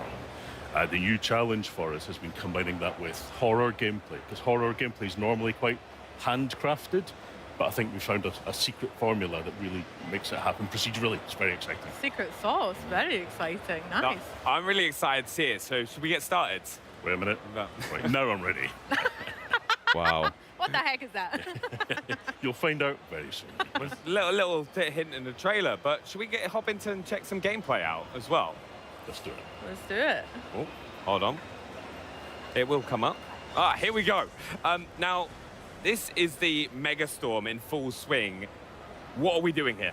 So you play as an engineer who's been called into an off-world colony. The colony's gone dark, there's no signals coming from it. You think you're there to do a repair job to help sort the colony out, and as you explore, you discover that people have gone missing, the situation's getting worse, you're trapped there, and it's a desperate fight for survival. Now, the game balances, like I said, the combat intensity of like a sort of horror shooter with investigation and discovery. So you're, as an engineer, you're kind of exploring the situation, finding out what's happening, and as you do so, the storm is tearing the place apart. So you're fighting to survive at the same time. Nice. Can you break that down a little bit further? The engineer's role, that's a pretty specific choice there. How does that come into play with gameplay? Well, we wanted to give you a framing that meant that you felt like a sort of an everyman doing your best to survive. So you arrived there with a load of tools, including this giant sort of hammer here, you know, to do a bit of percussive maintenance to try and get the place up and running. So instead of doing traditional objectives where you're told exactly what to do, instead we've got a system that we call Squire that you use to kind of diagnose the situation and figure out what's going wrong. So what we can see here is the player exploring around, testing out the locations, trying to see what's happening and trying to piece together in their head how to tackle the situation in front of them. So this is a nuclear reactor that's in the early stages of meltdown, and they're going to try and diagnose what's wrong and try and fix it. So the player has to be observant, they have to engage with the environment, piece together clues that kind of frame them as a detective figuring out how to solve this stuff. Very interesting. That just scared me. I was not expecting the ceiling to collapse. Well, good. Yeah. But I was just having a look at the HUD, right? And like stuff is popping up on the HUD all the time. Can you tell us a bit about that and like what players can see on the screen? Sure. Well, we want to give you lots of anticipation before a fight kicks off, because as you're exploring, you know, you're making a load of noise, you're causing a load of mischief, and that's going to attract some attention. Yeah. So there's a tracker at the bottom of the screen that gives you pings of nearby movement. It'll get scrambled by radiation and things like that. So it's like a multi-purpose tool to help them explore and understand the situation. So combined with Squire as a way of doing objectives, it makes you feel like you're there to do a job and you've got to like piece together and survive. And who's the voice that we keep hearing as well? Yeah, that's Squire. That's giving you little clues of what to do and how to explore, but never directly tells you exactly what to do. It's kind of like having Clippy in your pocket. You know? I'm a big fan of the naming Squire. That's very fitting. How many iterations did you guys have to go through for that name? Well, we always like to give things a kind of uniquely British twist, or uniquely British flavour to it, and it feels like a nice little like friendly friend in your pocket kind of thing. So it seemed like a natural fit. Squire. Exactly that, yeah. Awesome. Now, in the footage as well, I can hear some of the music making that tension, a bit more buildable, and you mentioned some horror scenarios too. How can fans of horror games expect Alien Deathstorm to fit into their spooks and scares like Benny did with from Rebellion? Well, I think this is one of the most exciting parts of the game because the jump scare that got you there might not happen for another player. Oh. It's all tuned around the player's exploration, the player's experiences. So, you know, as you're making a lot of noise and you're exploring, you might be attracting unwanted attention. You get a nice long bit of anticipation before the horrors turn up. But the fights and the encounters will be different for every single player. So it doesn't matter how many times you've gone through it before, you might never be prepared for what's about to happen. Exactly that. That's class. Now, looking at the objective as well, right? Right now, we're trying to repair and restore power to the reactor, right? What else is around him? What other kind of resource or enemies are we keeping an eye out for? Because in the trailer, we saw a lot. Yeah. And right on cue. Yeah. So the player here has been poking around, attracting attention, and that's spawned some enemies because they heard the sound and they came to take out the player. Yeah. So there's a balance, there's a tension between scavenging for resources and trying to understand the situation, but you're going to be attracting attention to yourself, so that the fight might get worse. Is that risk versus reward all the time? You're like, actually, do I have enough, or should I just go straight for the objective? Exactly Nice. that, yeah. We saw a couple of different scary looking guys there as well. Have they got different names? What kind of different enemy types can we expect? Yeah, so there is a range of aliens throughout the game. In this demo here, you'll see scuttlers there, you'll see other ones called soldiers, but there's a load more that sort of unlock over the course of the game. But as devs, we don't even know exactly what aliens will be and what encounters, because it's all procedural and dynamic. Wow, that's very exciting. And to defeat these aliens, right, we're gonna need weapons, just like what you've got on the desk. What weapons are players going to have in Alien Deathstorm? Yeah, so there's a good range of weapons. You'll only see, I think, 3 of them in this demo. And they're all very kind of grounded, real-world weapons, because we felt like that kind of, that suit the tone, that kind of gritty, grounded sci-fi environment. So you'll see an SMG here, the shotgun, a pistol that's always got ammo. And you can upgrade and tailor the weapons to your personal playstyle. So as you explore, you might find things like a holographic sight to help you aim the gun, and you might choose that that's your playstyle, you might prefer it. How does that actually work for weapons, the upgrade system in Alien Deathstorm? There's workbenches found throughout the game, and you sort of collect crafting materials as well, and blueprints for the various parts. Very good. Very fun. Do you have a favorite weapon that you want to talk about so far? I always love a shotgun. Nice. Shotgun. Can't go wrong there. So let's hop back into the world a bit, because Rebellion games have always had a great reputation for like exploration, discovering and looking around for like new attachments. How does Alien Deathstorm encourage players to venture off the beaten path, especially if you're going to be like potentially running into more aliens for doing so? Yeah, well, we strongly believe in player freedom, and like part of the fun of it is finding your route through the environment and choosing how to engage with it. So there is that risk reward, that balance of trying to find those resources and survive, but watching out for threats. So one of the ways that we tackle that is we try and make each environment you explore have a kind of internal logic to it. So this is like a space reactor, and I don't know about you, but I've never been to a space reactor myself. But we try and make sure it's got a kind of clear signposting, clear exploration, so that you can either explore everywhere for resources, or you can sort of get a quick understanding of how you're supposed to explore. But we leave it completely up to the player. No, I always love like going on exploring, because it's like when Atom Force spent so long trying to search for Morris's hairline, which is just, my character was made bald as bald can be. I don't know, it's pretty accurate. Sorry, that was hard. I mean, we've got aliens, we've got nice alien guts to look forward to as well. But what other challenges, like that one, can our players look forward to? That was class. Yeah, all the best games have got a white visor, but right. So you saw that there, but also if you're out in the storm getting pelted by the elements, you might have to wipe to be able to see what you're doing as well, which can lead to some really tense, exciting gunfights where you're trying to juggle visibility while shooting the aliens and trying to survive. So it's all about that kind of immersive, gritty, make you feel like you're really in the suit. Yeah.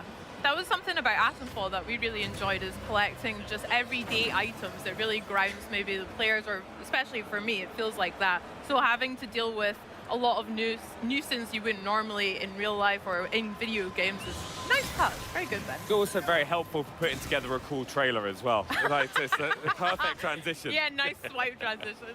Now, we've said this a few times as well, like, as we're getting into these fights and the weapons that we're using, what else helps make each encounter unique that you're running into? Because you've said a few times that you never know what's going to happen. Yeah, so behind the scenes, as well as the player kind of making a load of noise and exploring, we can fine-tune to encourage encounters in certain situations, to kind of build set pieces a little bit. You know, there's a balance between dynamic and making sure that you'll have those adding high points. stuff to my Amazon cart. But we absolutely don't know talking. each time what encounter you're going to hit. All of the spaces are designed so that no matter what kind of encounter you get in them, it's going to be an interesting fight. And as you blend different kinds of aliens at once, your strategy has to become much more complicated. I bet that must be quite a challenge when there are a variety of them around like this, swapping weapons or tactics, etc. Yeah, so a lot of the fun in the game comes from splitting the player's attention between trying to solve the puzzle of the environment and then having to deal with unpredictable aliens coming from every direction. Can we get into a little bit as well, like some of the equipment that you have access to? Because we just did a stim there as well. Yeah, so in this trailer here, you'll see stims and grenades as a couple of additional pieces of equipment you've got. There are more to come in the full game. You can also throw flares to light up the environment ahead of you. Nice. And like, kind of, what are kind of the, so right now, as we're kind of making our way through the level, what else should players be looking out for? Well, at this exact point in time, looking out for the alien that's jumping at their head. Okay, we've made it to the reactor as well, is that right? Very cool. So you never quite know when the fight's going to cool down, or if it's going to bloom back up and you're going to have to encounter more aliens. So you've really got to keep your wits about you. And in this space here, you can see that the tracker has, the scanner is noisy. Yeah. You know, so because you're near a reactor, it's messing with your equipment, so you lose a little bit of health. Yeah. So you're going to be unaware, like, exactly where aliens are going to be coming from. Also, with these big fights kicking off, what are some of the like most effective like tactics that players could like kind of use to get those situations? Because you obviously want to kind of thin the horde down at times, so you can then go back to like exploring the area. Yeah. So a lot of the time, like this encounter here, you can see that, you know, there's a fight has kicked off in this space, but the player can still do a runner if they choose to. So you've always got the opportunity to like reposition and choose a best place to defend yourself. And you hear the aliens coming with a lot of notice before they actually arrive, before they start climbing down the walls and piling out of the air vents. So you've got lots of time to choose a spot that you think's defensible. Doesn't always work. That's very smart. Oh. Well, that looked pretty busy there. Lots of enemies swarming us at once. You mentioned some tactics, but I don't know if I would maybe be up to it on my own. Would it be okay to ask Benny to give me a hand finishing those aliens off? Or Well, one of the great things about all of the fights being dynamic is that if you play through with another player, you'll get a completely different experience again. Yeah, just Bex to just be making loads of noise, like attracting all the aliens, and then I'd be having to clean up. It's a disaster. That's crazy. Egregious. We'll see how that goes, I bet. It'll happen on stream. Ben, thank you so much for sharing that with us. It was always a pleasure as well. Yeah, and remember, Alien Deathstorm drops spring 2027 as well for players. Lots to look forward to. Yeah. Well, enjoy Gamescom, Ben. And for us here, this year marks 25 years of Xbox. And for many of us who have been playing since the beginning, it's a special moment. For me personally, my first ever console was the OG Xbox that I got for Christmas.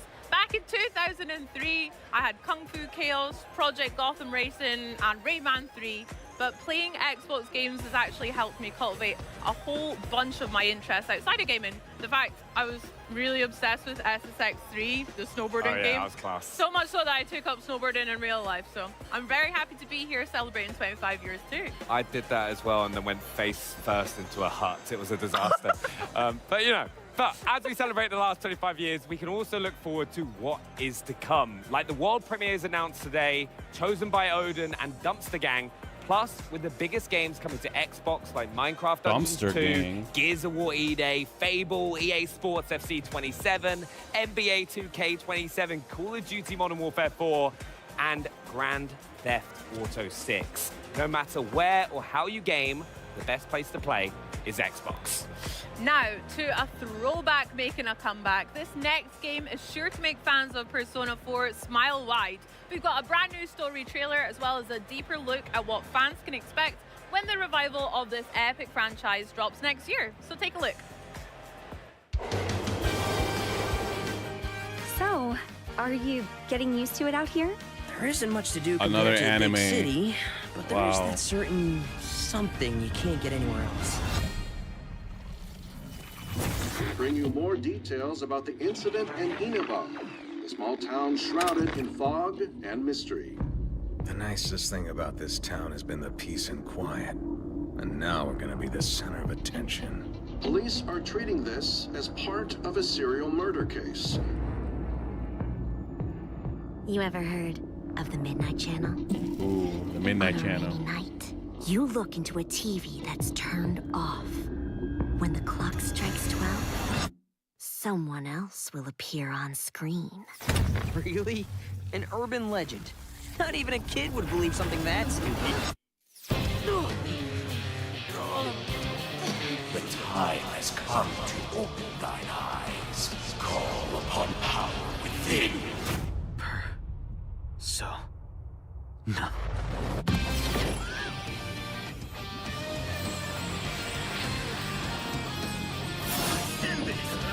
It's here. Go.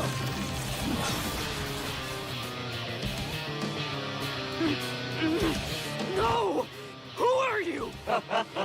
I'm your shadow, and there's nothing about you that I don't know. I don't believe you. You're not me! Doesn't it seem like that world in the TV has to be related to Senpai and Yamano's deaths?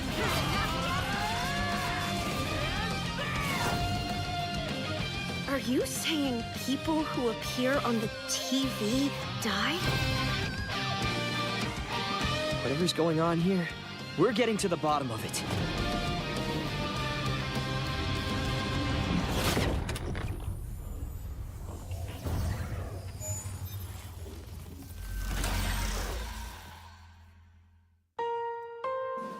皆さんこんにちは。ペルソナスタジオゼネラルプロデューサーの和田和久です。先ほどご覧いただいたストーリートレーラーではペルソナ4リバイバルの新たな姿をご紹介しました。本作は静かな地方都市を舞台に連続殺人事件とそこで次第に明らかになっていく隠された真実を追い求める物語です。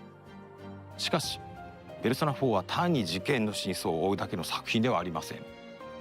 その根底にあるのは人と人とのつながり、自分自身についての真実を見つけていくこと、そしてそうした絆の中で紡がれていく人間ドラマを描いた物語です。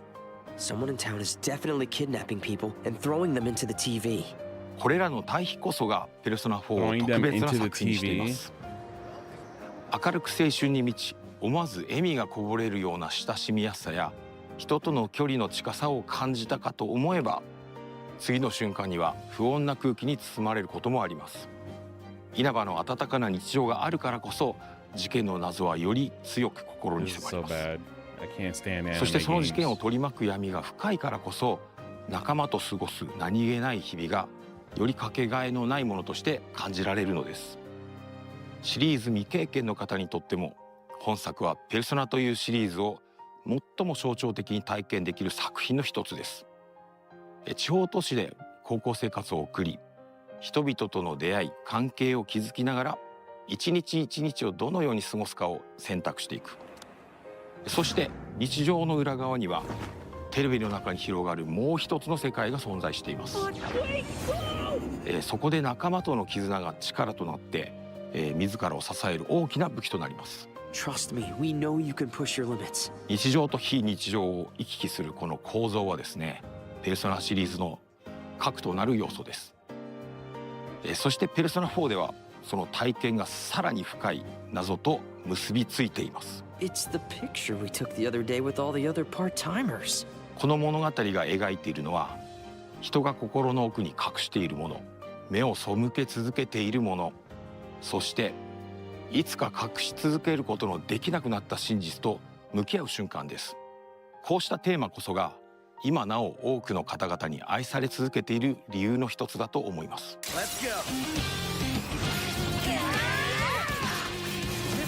ペルソナ4リバイバルの開発を始めるにあたって、私たちが最も大切にしたことの一つは、オリジナル版で多くの方が感じてくれたあの空気感を守ることでした。静かな田舎町稲葉の佇まい、仲間たちとの何気ない会話が紡ぐ穏やかな日常、そして少しずつ真相へ迫っていくミステリーらしい緊張感、そうした要素こそがペルソナ4の核となるものです。だからこそ私たちはその魅力の本質を大切に受け継ぎながら、現代の技術や表現によって当時感じていただいた体験をもう一度味わっていただけるよう、一つ一つ丁寧に再構築しました。同時に本作は単なるリマスターではなく、完全なリメイク作品です。リマスターがオリジナルの魅力をそのまま現代に届けるものだとすれば、リメイクはその魅力を受け継ぎながら現代のプレイヤーにふさわしい体験として新たに蘇らせるものと言えるでしょう。私たちが目指したのは、ペルソナ4ならではの魅力を大切に守りながら、現代のペルソナシリーズが持つ表現力や遊びやすさによって本作を新たに蘇らせることでした。そのため、ゲームプレイそのものも現代のプレイヤーに合わせて進化させています。ユーザーインターフェースの改善やバトルテンポの最適化、ダンジョン探索の快適性向上など、ゲーム全体をよりスムーズで遊びやすいものへと磨き上げました。初めて稲葉を訪れる人にも、久しぶりにこの街へ帰ってくる人にも、自然とこの世界に引っ込まれるような体験をお届けしたいと考えています。またキャラクター表現にも徹底的にこだわりました。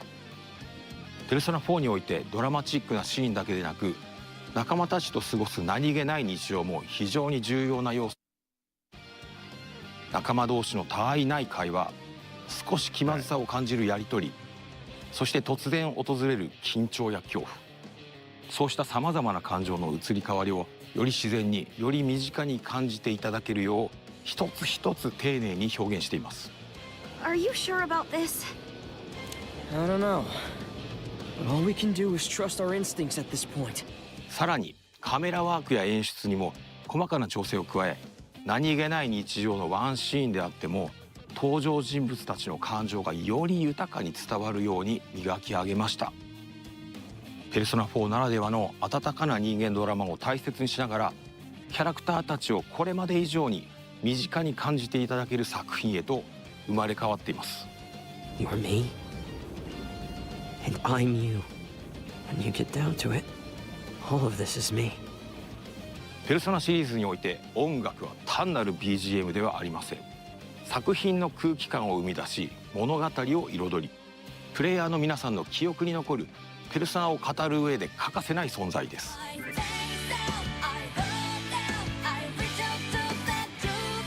中でもペルソナ4は音楽も多くの皆さんに愛されてきました。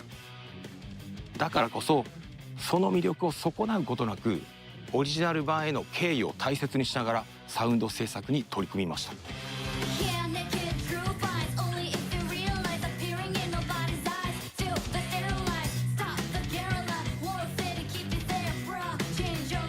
原作楽曲の魅力を受け継ぎながら、ボーカル曲やバトル曲をはじめ全楽曲を現代の表現に合わせて丁寧にリファインしています。さらに本作のために数多くの新曲も制作しました。懐かしさと新しさ、そのどちらも感じていただけるサウンドをお楽しみいただければと思います。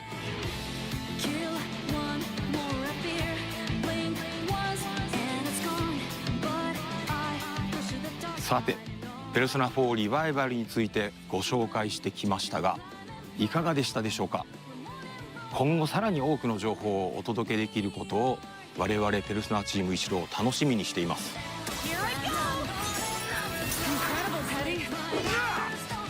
最後になりますが、本作がペルソナシリーズを初めて遊ぶ方には日常と非日常が交錯するペルソナならではの魅力を余すことなく体験していただけると思っています。そしてすでに稲葉市をよく知っている皆さんにも知り尽くしていると思ってたこの街にですね、まだまだ新たな発見や驚きが待っていることを感じていただけるはずです。ぜひペルソナ4リバイバルで霧に隠されたその真実を確かめてみてください。Who's on air? Spending way too much time on one thing. Now, there are few games more synonymous with beautiful environments, immersive puzzles, and fluid combat than Tomb Raider. And as someone who has played Tomb Raider Legend, Underworld, Anniversary, the original, etc., so much that I can still recite a bunch of the cutscenes from memory, I am particularly excited to be talking about this next chapter in the legendary franchise. Here with an extended look at the mysteries of Peru in the new Tomb Raider Legacy of Atlantis, please welcome Crystal Dynamics Experience Director Jeff Adams and Flying Wild Hogs Art Director Arek Tomaszewski. Welcome, guys. How are you? How's your Gamescom going? Awesome, so far so good. Yeah, good. Fantastic. I couldn't ask for more. Awesome. I mean, I am so excited, as you can maybe tell, to see what you've got for us today. So set us up, set the scene. What can we look to expect from the gameplay? So today we're going to be taking a nice in-depth look at Peru. This is Lara when she is on the hunt for the Tomb of Qualapec, and so she has to engage with this iconic location, but it really shows how we are putting reimagining at the forefront to make sure we're preserving familiarity, but at the same time introducing new challenge. Yeah. Now, Jeff, you literally just said reimagining versus like a remake or remaster. Can you tell me a little bit about what that means to your team as well as for the players? Absolutely. In a nutshell, reimagining means preserving the things that make those iconic locations recognizable. We want to make sure that we're preserving that core DNA, but we also want to make sure that we're finding new ways to introduce new challenge, new surprise, new delight for our players. And so therefore, if you're a new fan who's never played before, you come in and you just see a really cool game experience. But if you're a fan who's played before, like yourself, we want you to come in and actually have that first play experience all over again. That sounds great. Yeah, just to add to on the top of that, like basically what we've got from the original one are a bunch of memories. Yeah. So we want to recreate those memories for the new players and just bring more people in and create those new unbelievable stories for them as well. That sounds so good. Can we dig like a tiny bit deeper into your answers as well? Sure. How important, or maybe even how challenging was it to strike that balance between nostalgia as well as new exciting experiences for new players?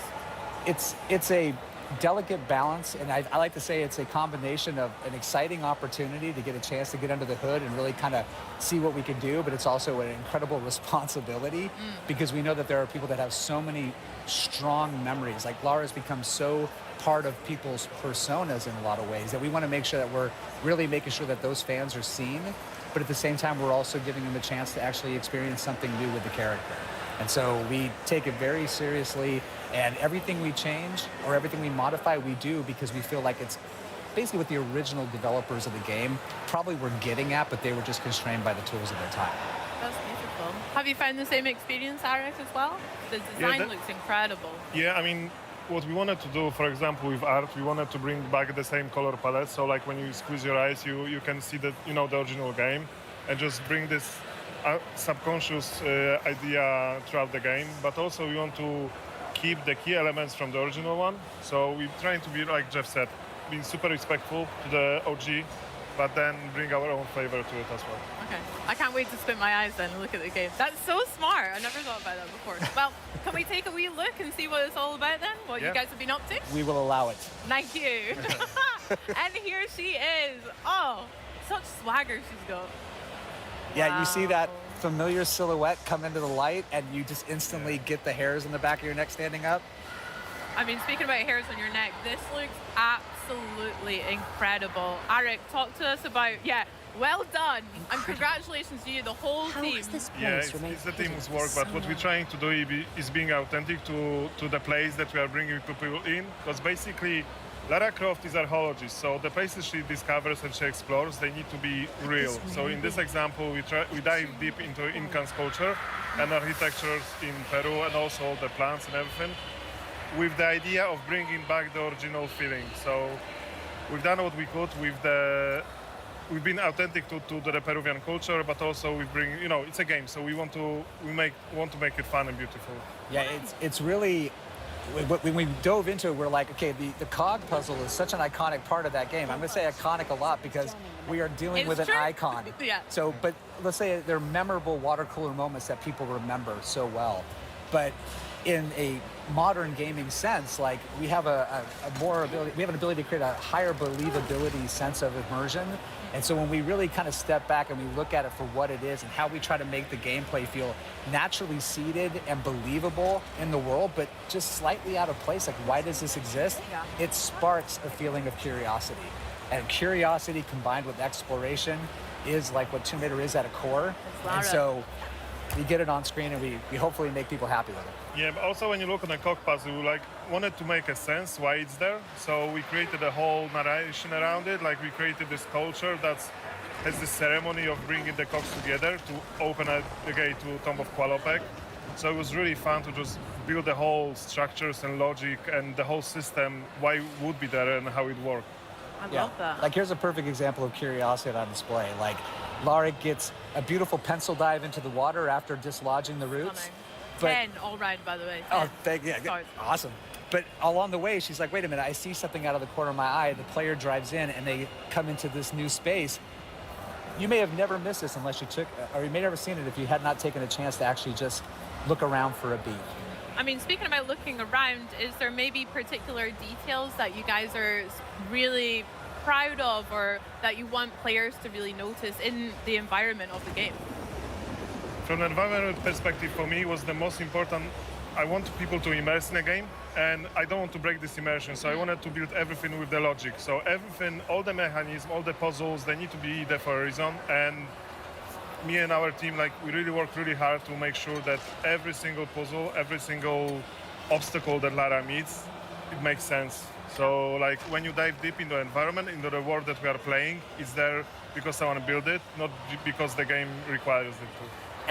And we don't want the environment to feel like it's a heritage site. I mean, we're in the wild. This is a lost city, lost to time that we are discovering. And as a result, we have the opportunity to kind of do some storytelling tricks where we can actually say, hey, this is a culture that evolved in isolation for a while. So how do you preserve what we know about Incan culture, but at the same time, give it a uniqueness to say, hey, it's unmistakably Tomb Raider, but it's that way because they just evolved in isolation for a while. Yeah. And when you play the game, you're going to find out why. Yeah. Sick.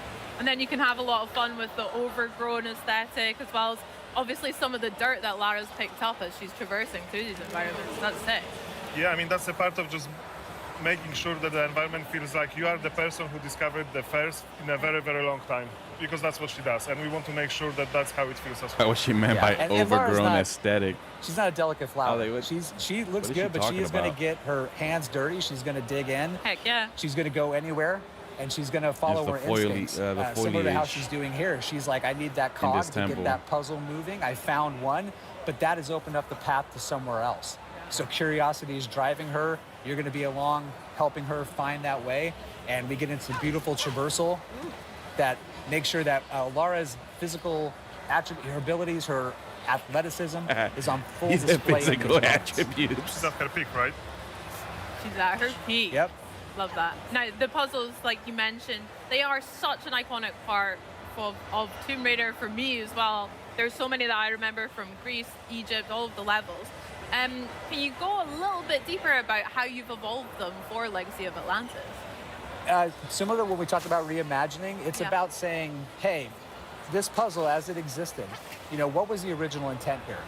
And if that intent is something that we are like, hey, that's a really strong guiding principle, how do we take that and make it the ultimate version of what it intends to be?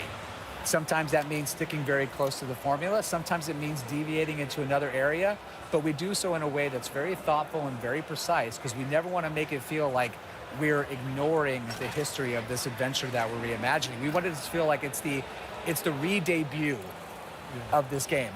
And so adding new details like giving her gear items that allow her to extract more lore from the world, preserving some of those classic abilities like push-pull, traversal being fluid and dynamic.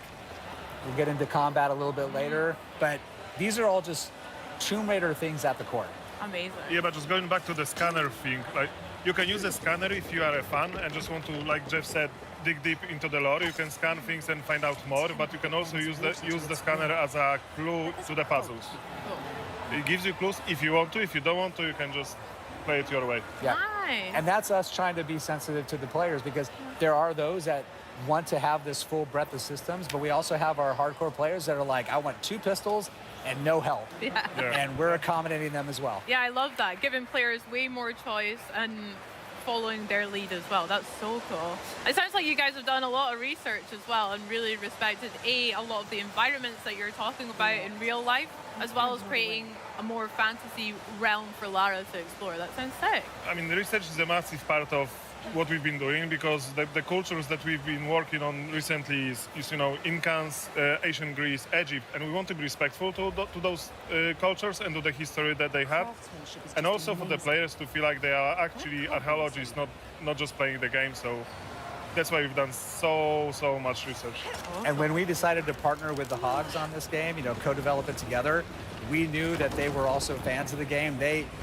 I think Maddie is actually one of the designers on the yeah. So like we've got a designer on the team who literally used to make Tomb Raider levels for fun. Yeah. And he's really well known in the community. So these are real fans that are making the game. So there's a list but at the same of time, things that we're they're also, supposed to show. You know, we have a luxury of very talented developers who ask the right Modern questions, Warfare who 4, push in the right haven't shown places to that make sure we yet. get really cool stuff that's fun to play on screen. Gears of War they and shown. watching this whole process unfold over the last few years has just been a treat as a developer. I bet. That's so special. Strangers in Heaven. What we're seeing here is Lara movement in full action. Don't know if She's they've got shown a that lot yet. of swagger, like I said. Metro, they haven't shown. Can you talk to me a little bit about some of the innovations that Lara's movement these can be are- experienced in Legacy of Advantis, and how it'll feel for players to play as her? What we hope is, it feels familiar. We hope that you can pick up the sticks and you're like, wow, this is like putting on an old pair of shoes that are super comfortable. But at the same time, these are we've like given her a couple of more tricks that she can use to help navigate the world, such as her grapple cuff that can give her some unique abilities to interact with objects, to use it to navigate. Those little touches are additive and are meant to enhance the experience while still preserving that original intent.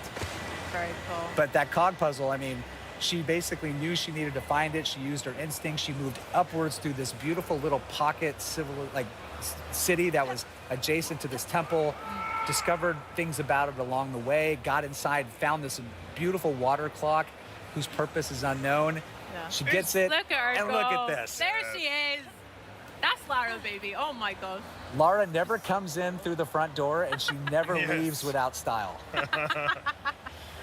Oh, that's sick. So yeah, we've got this beautiful landscape around us. The environment art is stunning. I know. I mean, incredible. I mean, we try to. When you play in this game, like we want you to explore and just enjoy exploring the environment, a part of doing everything else. Like if you just want to walk around and want to figure out what was actually happening in this place and how what the people were doing there hundreds of years ago, you can do so. And just working on all those vistas, it's just so awesome. People, like our teams put so much heart and passion into building the vistas like this. So here's a list. This is one of my favorite Cinema, favorite moments is the postcard shots where you're alone in the wilderness. You can hear the birds chirping, the leaves rustling. There's no time clock. We want people to slow down when they play the game. We want them to say, take it in, enjoy it. You don't have to speed run it, but if you're listening and you do, let us know what your time is because we'll keep track. But that's great. It's the type of audience that we have. You know, we have people that want to challenge themselves to move through the experience as fast as they can, and those that want to sightsee. And the game just is what we're looking at now. I'll be sightseeing for sure. I've got tears in my eyes. And I'm they not have even Mega joking. Man, that is absolutely Horizon 6, incredible. Wow. Fable, I wanted to go back Crazy a little Taxi bit World and Tour. talk I think we a saw that little bit already. more about Persona Lara's we toolkit saw. and how that's evolved here. So we've Where mentioned Winds her Meet we grapple saw. hook, her we saw the scanner in action Star as Wars well. Galactic Racer we how haven't is that really seen. going to affect the gameplay for players and what Warhammer, other we tools haven't is seen not pursued? terrible lizards. We've got the, like you said, the 2 items that we've already discussed. Nice. And as Arik mentioned, the scanner has some dual functionality. It can not only give you some hints that are optional if you don't want to engage with it, but it also gives you some world lore. But on top of that, we've got some so far. things under the hood in our PDA that we can None of use this shit is to new. help give her some slightly different skill attributes if you want to equip her in a certain way to help meet challenges as you face them. We've got our crafting system because we want to make sure that, you know, finding med packs in the middle of the jungle. It's cool. Hi, Pat. A little bit old school, yeah. In a tomb 10,000 years old, that's lucky that there's a first aid kit What here. do you mean? They're not there all the time? No, That's kind of a cool So we puzzle. were like, how do we make this still feel like Tomb Raider, but at the same time, like, not break immersion? And so that's where, like, crafting is a perfect add-on addition to it. It lets her scavenge the world for resources, use her knowledge and her ability to craft something useful. Let's see what And on treasures top of that, she can use recipes to provide certain gameplay buffs that are going to help give her short-term If you want to, you advantages. don't have to. And you can just play the old school way, dual pistol all the way through with healing items if you want. If you want to put your heads down and power through it, you can do it, but these Yeah. things are available to you, and we think they're fun to engage with. Amazing. The Tomb of Qualapec waterfall gate is opened. Done it. Now here we're advancing to a little Yes. bit later in the game. Yeah. We're now just on the cusp of a very memorable first encounter. So folks, hold on. Here we go. Oh, I remember this, I think. But we got to do it with style. Yes! I'm so worried you were going to include a swan dive. That's so sick. You know, oh, she's so cool. Early stages of the project, we were like, hey, you know, if we're really going to do this, we want to represent Did they have a Lara dive? in I a way can't that remember. she's Did they have a fully dive like that recognizable. in the Part of that original? is the acrobatics. Lara without Like the the PlayStation acrobatics 1 Tomb is still Raider? cool Lara, but not classic Lara. And here, they're on full display, but what I hope people appreciate is that there's more grounding, more believability to it in how she moves. She's still having fun, You know what? but It's synonymous to her. I'll but buy yeah, this game. like you mentioned, the more grounded when she was kicking the cog puzzle, that looked sick. It was so cool. Yep. But yeah. those little interactive moments add a sense of cinematic spectacle time to time, which is Yeah, nice. that's swan dive It into like a allows the lake game or to still something. feel like a summer blockbuster. Yeah. And speaking of, hello, who are these guys? Hello. The Raptor design looks really cool, Arik, as well. Brilliant, thank you. I love the addition of the feathers. Yeah, I mean, we wanted to keep the red color, you know, which you remember from the original one. But obviously, our knowledge about the dinosaurs evolved so much since 1996. So we wanted, like with everything in this game, we want to add on the top of what's been done already. So we kept the color. We add our own silhouette designs, and we added the feathers.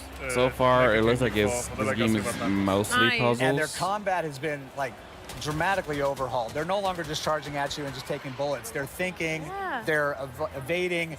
You have the ability to use the health reticle when an aim down sight Like to that be able fight to right kind of there, assess where that's- they're at, so you can that was target pretty your shots. easy. And with Lara's combat, love seeing the axe make a little appearance. Utility gear for the win. But when she's actually in combat, she's got a loop of, you know, assessing the situation, responding, and then moving to make sure she can then reassess. Oh. And that's Lara's always. So in once you see motion the when combat raptors, it's fluid, non-stop it's organic, raptors and- But at the same time, it helps her kind of overcome challenges and get the upper hand. Yeah. Yeah, she needs to keep moving all the time. It's like a dance for them. Yeah. Sick. And you can see a little blue dot on the bottom, which enables you to go into the focus mode, which slows down time, which is one of my favorite features in our game. For sure. Yeah, when that fills up, she can go into Yeah. hyper focus, slow down time, and really pull off those precision shots. But if you're gonna do we that, go. like, give her some style when she does it. I Absolutely. love Tomb Raider, but I won't be playing it. Hello. There's our girl. That's the girl, yeah. Yay! Oh my gosh. What was it like reimagining such an iconic boss fight here as well as the other ones in Atlantis? How was that? From our perspective, it was just an honor to work on a T-Rex, but like we The raptors worked were for running such from a the long T-Rex. time to just make sure it's perfect from our perspective, and we were trying to be They should've respectful let to you, the like, OG jump one. on You know, one the back. moment when she's coming out, like throughout the corner, and you see the T-Rex. We couldn't do exactly this, but we wanted to have the same emotions when people see her for the first time, and then just working on a design, it was such a blast. And when you see her, it's like she still has some of those classic DNAs. She's got that beautiful green with the yellow pockets under her eyes. But we've also got some added elements in the feathers that also provide a little bit more of a reason of, she's in a geothermal valley. I mean, she's going to have a little bit of plumage that feels like it matches that environment, and it just gives her this really recognizable signature look. I just love that we added those red feathers because there's so many versions of the T-Rex, you know, in all the medias, and those red feathering on the top of this green and yellow eyes, for me, is like beautiful. And like chocolate and peanut butter, it's just great getting these two back together again. And seeing it like never presented before. So T-Rexes love Lara. I love that as well. With the T-Rex and again other iconic bosses, what are you guys hoping that resonates with players, or what are you hoping that the experience from them coming across? Yeah, no, we can take it or leave it. No, I'm kidding. We absolutely want people to be engaged. We want them to be pulled in. We want them to have fun. Yeah, we want them to feel like they're being put onto a cinematic thrill ride when we are ready to do that. But we also want them to feel like when we're not in that moment, they get to ramp down, explore, enjoy what we put out there for them to yeah, explore. but it's also so much fun to, you know, recreate, like reimagine these things with the technology that we have now. And we can build a lot on the top of it with so much more narration. It's just so much fun to work on it. And hopefully people will feel it when they play it. Yeah, I cannot wait to play it as well. Guys, I'm really honored about speaking to you, seeing all of that footage. So thank you so much for joining us. Can we go check out the booth here at Gamescom as well? I want to see that big T-Rex. Okay, let's do it. Guys, thank you so much again. Check out Tomb Raider Legacy of Atlantis when it launches on Xbox Series X and S on February 12th, 2027, 2 days before Lara's birthday, isn't it? And it's Xbox Play Anywhere. Buy it once and play it across Xbox console and Windows PC. Pre-order now. Plus, if you pre-order the deluxe or collector's edition like knows me, her stuff. get ready to play a full 48 hours early, starting Or February maybe she just 10th. read that up thing. Now, guys, there is still a whole lot more coming up here on the Xbox at Gamescom broadcast, including Mega Man Dual Override, Forza Horizon 6, and I get to chat with Fable's game director Ralph Fulton and walk through the full demo that they're featuring right here in the Fable Theatre on the show floor. Heroes, wit, Power Stone, combat, and more. I'm simply chuffed. Now then, if ridding an alien planet of its most menacing habitats with a rig full of futuristic weaponry and S-tier teamwork is your idea of a good time, have I got a game for you? Check this out. In Exterminauts, every contract begins on a frontier that's equal parts breathtaking and barely holding together. You'll gear up aboard the rig, meet your crew, and choose the tools that fit your playstyle. This is another Then it's Helldivers time clone. to drop in and get to work. He has a Helldivers clone. The ecosystem is alive. Creatures hunt, feed, adapt, and push back against your every move.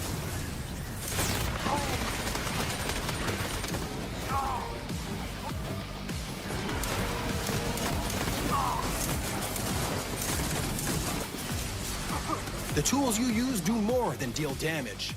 They're built to create opportunities, reward teamwork, and let your crew shape the battlefield. It's controlled chaos. And when things get heated, cool them down.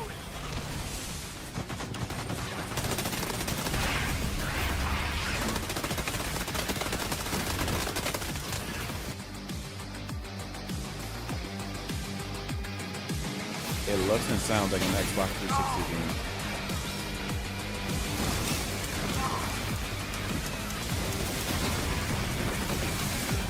Clearing pests is only part of the job. Success comes from working together.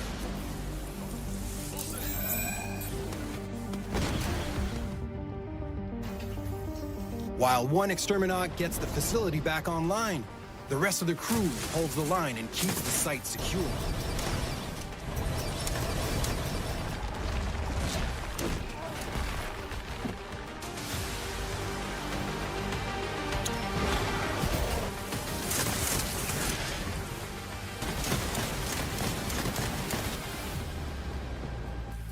Overdrive that sick boy. This is like a cross between Helldivers and Monster Hard work Hunter. has a way of attracting the biggest pests around.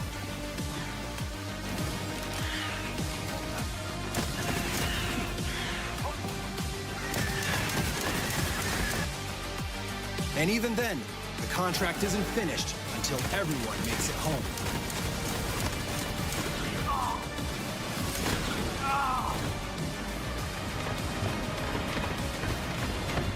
Call in your ride, defend the extraction zone, and earn your pay.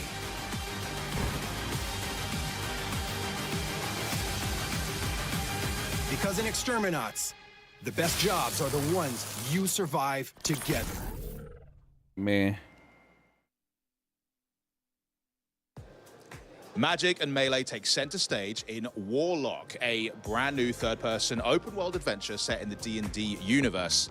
And bringing this character to life is none other than Maggie. Maggie Robertson, how you doing? AKA Hello. Tasha. Yes, hello. That's me. That's you. That's me.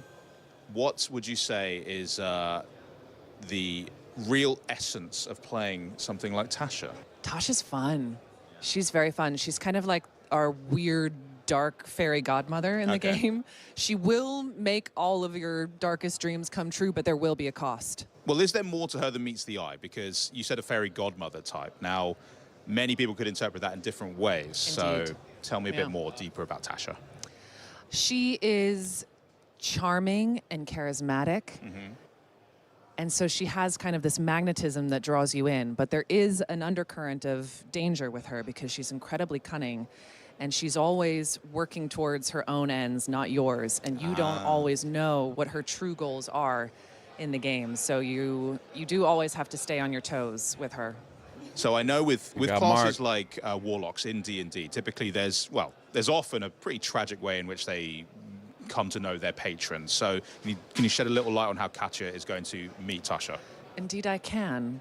Katri is searching for someone, and that search brings her to Tasha in order to get what she wants. Now, you've obviously played many characters before in various fantasy settings, but was there anything in particular that was a bit more challenging about playing someone like Tasha? I think the challenge of Tasha is that she is so cunning, and she is always planning 10 steps ahead of everybody else in the room. Of course. So she's always moving and shaking, and so having to hold all of that within you in any scene that you're in, and always know that there's something else that she's negotiating, even if you think you're negotiating this, you're actually negotiating about this. Obviously, being a huge fan of D&D as well, right? So, and you've played Orin the Red, incredibly vicious, devious, pretty nasty character. So are there any parallels in that kind of excitement you had when you got to play Orin, and now you get to sort of re-enter the universe now in Warlock? Tons of excitement to re-enter the universe. D&D is so fun because you can be anything you want to be, do anything you want to do. So I genuinely love D&D. I love to play with my friends, and it is a nice home space for me. So then being able to be a part of games that also are in those worlds is incredibly fun. How many times can I say fun in one interview? Fun. It's hilarious. It's very fun. What can you say? I don't know if I said that before, but it is in fact quite fun. What was your question? Because I've blacked out and all I'm on is fun. Was the excitement of playing a character like Orin, being such a D&D fan, was that mirrored in then having the opportunity to re-enter D&D again as now? Oh, absolutely. But also, like, Tasha's an iconic D&D character, and that comes with a decent amount of stress and scariness and oh God, what have I done? Can I pull this off? I think every time I get booked on something, I have a minute of panic of like, oh God, and now I have to do it. I mean, people are committing their entire lives to a patron, so yeah, that's a lot of weight on your shoulder. Yeah, the least I could do is try. Yeah. Well, Maggie, thank you so much for joining us, and thank you for just voicing so many incredible characters. But next up, we're actually heading over to the world of Mega Man and Twinkle Girl, which is just an incredible sentence to say out loud. So why don't we check in with Benny and see what's up with that? I'm not into tabletop stuff. They're called fan favorites for a reason, most and this fantasy next game games are built that off of title, and here to show off gameplay Dungeons to and the newest Dragons entry rules. to the beloved franchise, Mega Man Dual Override. Please welcome game producer Hiroyuki Minamatani and game director Shinya Ikuta. Hello, everyone. Thank you so much for joining us. Hi. Welcome. Now, we're going to hop straight into some gameplay. can you tell us a little bit about what we're going to play? 最初はゲームプレイを紹介しますけれども、ゲームコースについて少しでも説明していただけます？はい。今回小バージョンということで、トゥインクルガール以外のステージは、伏せられています。でもう本来は全ての8体のボスから1体を選んで好きなステージを選んで攻略するのがロックマンらしさであります。Okay, today we'll be playing from the gamescom build that we have here, so we only have one stage available. When the full game comes out, you'll be able to choose from 8 different stages. Oh, amazing. Thank you so much, Dog. So we've got Twinkle Girl as well, which I know is one of the new robot masters. で、Twinkle Girl は新ボスという認識で正しいです。あ、そうです。Yes, she is a new boss for this game. じゃあ早速選んでみましょうか。All right, let's get started. はい。Amazing. So, can you tell us a little bit about the 3 stages that we have, which is new? はい。で、ステージ3つのエリアがあることについて少し説明していただけます？はい。今回は3ステージ構成になってて、ステージが進むごとにだんだん難しくなっていきます。で、最後にボスが待ち受けています。All right, so every stage in the game will have 3 separate areas, and as you progress through each of them, they'll become more and more difficult. The robot master for each of those stages will be waiting for you in the 3rd area. Okay, amazing. Should we hop in and see what we have on offer? じゃあ始めましょうか。はい。では最初のステージを選んでいきます。はい。All right, we're gonna get started. Okay, amazing. So we've got 3 chips here. Can you tell us what this feature is? で、そのチップについて少しでも説明していただけます？はい。チップをセットすることでロックマンを強化することができるんですけども、今回は3種類のチップセットを用意しました。Okay, Mega Man is able to equip a variety of chips throughout the game that'll add a variety of abilities to him. For the Gamescom show floor demo, we have 3 chips available to players. Okay, amazing. And what's the first one that we're going to use? で、今日最初に使うのはどちらでしょうか？一番上の防御スタイルのチップセットを選びます。All right, so first we're going to be using one that's a little bit more of a defensive chip. Okay, nice. Let's see it in action. はい、じゃあ、Let's start. はい、この3つのチップセットは体験版だけの特別な仕様で、製品版ではユーザーが組み合わせて使うことができます。All right, so for the Gamescom demo, we only have 3 chips available. Once the full game comes out, players will have a very wide variety of chips to be able to use for a variety of skills. Oh, amazing. Oh, we can see it here right there. So it's going to help block those abilities, right? で、そのシールを使うときには、攻撃にダメージ受けないようにするんですよね。そうです。はい。Yeah, that's correct. It'll reduce damage. Okay, amazing. で、バリア自体はいつでも解除できます。It looks pretty. All right, so with the shield itself, you can actually turn it off at any point in time too. So I'm guessing that's going to create a skill curve for players. まあ多分プレイヤーにとってはそのシールの使い方はやっぱり戦略が必要ですよね。はい、そうです。Yeah, so some strategy will be involved, of course, in the use of the shield. Amazing. Also, something to point out is like when damaging the enemies, we're seeing a lot of that like graphical effects to those, aren't we? やっぱり敵にはダメージを与えるときにはその傷がついたりマークがついてますよね。はい。だんだん黒くなっていくというか、ちょっと焦げが発生して、はい、ダメージ表現が分かりやすくなっています。Yeah, so with each enemy, as you damage them more and more, you'll start to see them kind of develop damage and scars and that sort of thing. And as they become darker, it's clear that they're getting closer to being killed. Okay, amazing. So as we progress through the level as well, we're noticing a lot of familiar enemies from that people recognize from the previous games. Right? Can you tell us a little bit about that and how you balanced it in this game? はい、ステージが進行につれて、馴染みの敵と新規の敵が登場するんだけれども、そのバランスを取るにはどのようにやって取り組んでいます？そうですね。やっぱ懐かしい敵っていうのは、出すとやっぱファンの人はすごく喜んでくれますし、結構なんていうんですかね、配置の位置でかなり攻略が難しくなるような敵もすごくたくさんいるんで、それをバランスよくセットするのが、大事だと思ってます。Yeah, so when it comes to enemies, of course, having a bit of a familiar face allows fans to have a little bit of nostalgia with the gameplay, and then introducing new enemies and whatnot will add a different level of challenge to it. So it's a good opportunity for fans to really kind of have that love of the series and some new stuff to experience and bring some challenges to the game. Yeah, and I think we got to talk about new things about the game, the dual override system. Can you tell us a little bit about that in the top left corner? はい、で新規要素について話してるんだけど、オーバーライドについての説明少しでもいただけます？はい、わかりました。ではまず実際に使ってみますね。ちょっとお待ちくださいね。All right, we'll use it in just a second. すでに今の時点でオーバーライドゲージは溜まってます。All right, so at present, the override gauge is still building up. 敵を倒したり、ダメージを受けた Something り、 very いろいろな mobile game-esque 能動的な looking 行動でゲージが溜まっていきます。And the override About gauge that will build boss. up in a variety of ways, taking damage, damaging enemies, and whatnot. It doesn't look How many times can you... Oh, there we go. high quality. What the fuck? Evolved?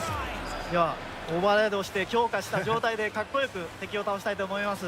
Alright, so once the override is activated, you'll actually become more powerful and you'll be able to unleash some really cool looking attacks like we've seen here on the screen. Destroyed. Amazing, and that's our first level stage complete. はい、それエリア1完成ですね。あ、そうです。Yes. Amazing.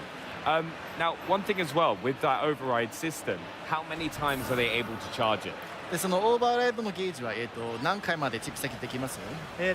一定量、敵を倒したりすると、段階的にゲージが上がっていって、3段階が、最強のオーバーライド状態になります。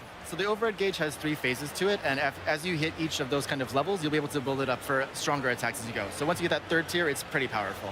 As we just saw, it just destroyed them. So we're going to try the second chip now, aren't we? はい、じゃあ2つ目のチップ使いますよね。はい。Yes. 今回攻撃タイプ、火力重視のチップを選びます。Alright, this time around we're going to be doing more of an offensive chip. It's called the weapon chip. Okay, amazing. And what is the difference between the weapon chip and the shield chip that we saw in the first area? で、ウェポンチップとシールドチップの違いは何でしょうか？まずこれオートガードです。あ、オートチャージです。So one big difference that players will notice is that once you have the weapon chip equipped, you'll be able to charge automatically rather than holding down the attack button. 通常はこうボタンを押さないとチャージできないんですけども、自動的にチャージされるので、ロックマンのアクションに集中しやすくなります。Yeah, so when you're playing normally, you have to hold that attack button down to be able to charge your Mega Buster, but now that it's done automatically for you, you're able to focus a little bit more on Mega Man's movements and attacks. Okay, amazing. I don't know if it was because what might be the that last boss what would be a reason was like for a so player close to the to choose screen. this chip over the defensive But these smaller ones look way higher quality. It could be that we were. The boss is so much bigger and we can see more of it. Yeah, there are some players who like these to take little, down enemies pretty these quickly, little so the weapon chip is really good for those who are more way of an better offensive quality. type player. Okay, brilliant. じゃあ次は特殊武器をお見せしたいと思います。Also, we're going to do a quick introduction to a special weapon that is available to players in the game. Oh. 特殊武器を使うと敵を吹っ飛ばして画面外に弾き飛ばすことが。So with that special weapon, you can actually cause enemies to go flying off of their platforms and whatnot too. Will players have a lot of other weapons to be able to have access to them? でその水上のロックバスターに加えて、特別な武器いくつかあります。I mean, if you play Mega Man before, you know that killing a boss gives you another weapon. かなりありますよね。あ、そうですね。はい、たくさんあります。Yeah, there will be quite a few other weapons available to players outside of the standard Mega Buster. And how are players going to gain access to those weapons? でその特別の武器を取得するのに何が必要ですかね？最後の、ボスを倒すことが必須条件となります。はい。So as players defeat robot masters in every stage, they'll get a special skill from those robot masters. I've also noticed, as you've just collected it, these screws. What are they for, and how are players going to use them? はい。でステージにはネジも集めれるようですけれども、そのネジはどのように使います？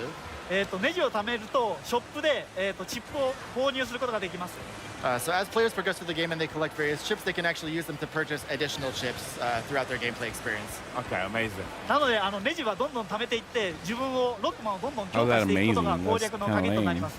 So one cool strategy about that is the more screws you collect, the more powerful Mega Man will become. So we recommend doing your best to collect them and powering up as you play.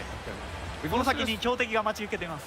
はい。We're gonna go ahead. Oh no, I was just going to say we've just come to this checkpoint, right? Which allows players to kind of take breaks throughout the game. How have you balanced that? But I think we'll go to this because this is Astro Man, right? It's returning.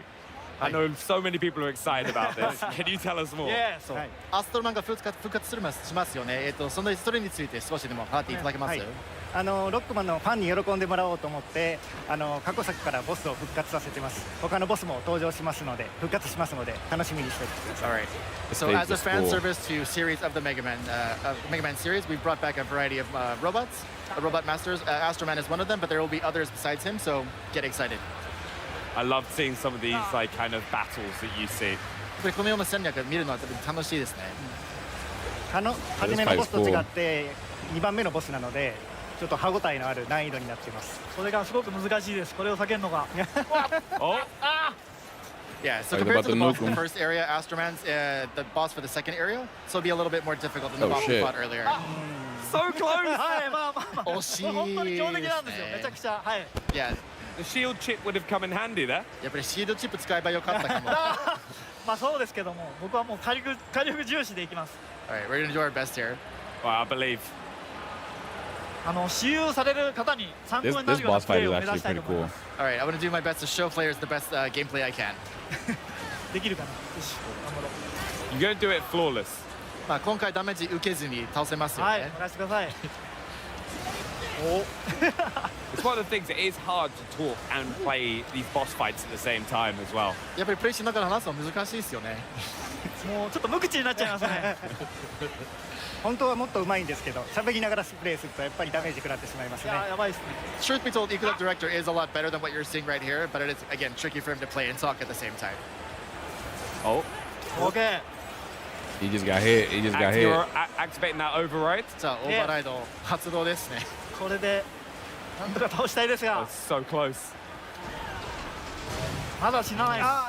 まだです、まだです。Yeah, this guy sucks. たまに最後 He's で the 見せちゃうと dev. ね、ちょっとユーザーの楽しみもなくなるんで、次のステージに移りたいと思います。 All right, so for the sake of the fans, let's move on to the third area and show that a little bit too. Okay, yeah, let's do it. Let's go, because the third area is where we're going to see the new robot master, Twinkle Girl. そうそう、3つ目のエリアで、やっぱりロボットマスの紹介も入りますよね。じゃあ最後のステージとなります。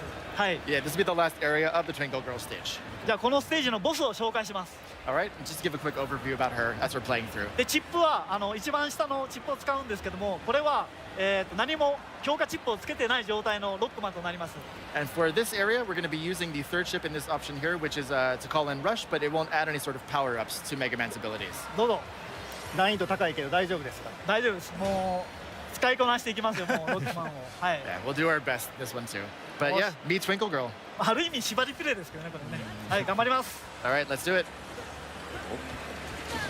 One thing to ask as well, why was it important to evolve the Robot Master stage design for the latest entry in the series? でなんか過去作に比べて、デュアルオーバーライドの方でステージの進行は大切にしてるようですけれども、その進行はなんで大切にしてるんですか？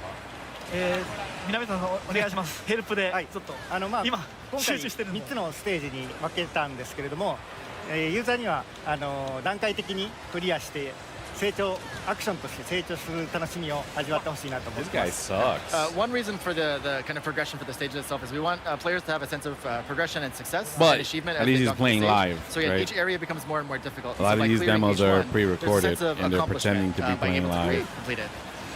And how do you balance the challenge that players are going to face and then having those conveniences like checkpoints? でその難易度がね、あまり難しくならないようにどうやってバランス取ろうとしてるんですか？お願いします。今集中してるんですよ、もう。はい、ここめっちゃむずいんで。敵の単純に強さを上下させるだけじゃなくて、ステージ構成や敵の配置を調整しながらテストプレイ通じてかなり精密に調整しています。そうですね。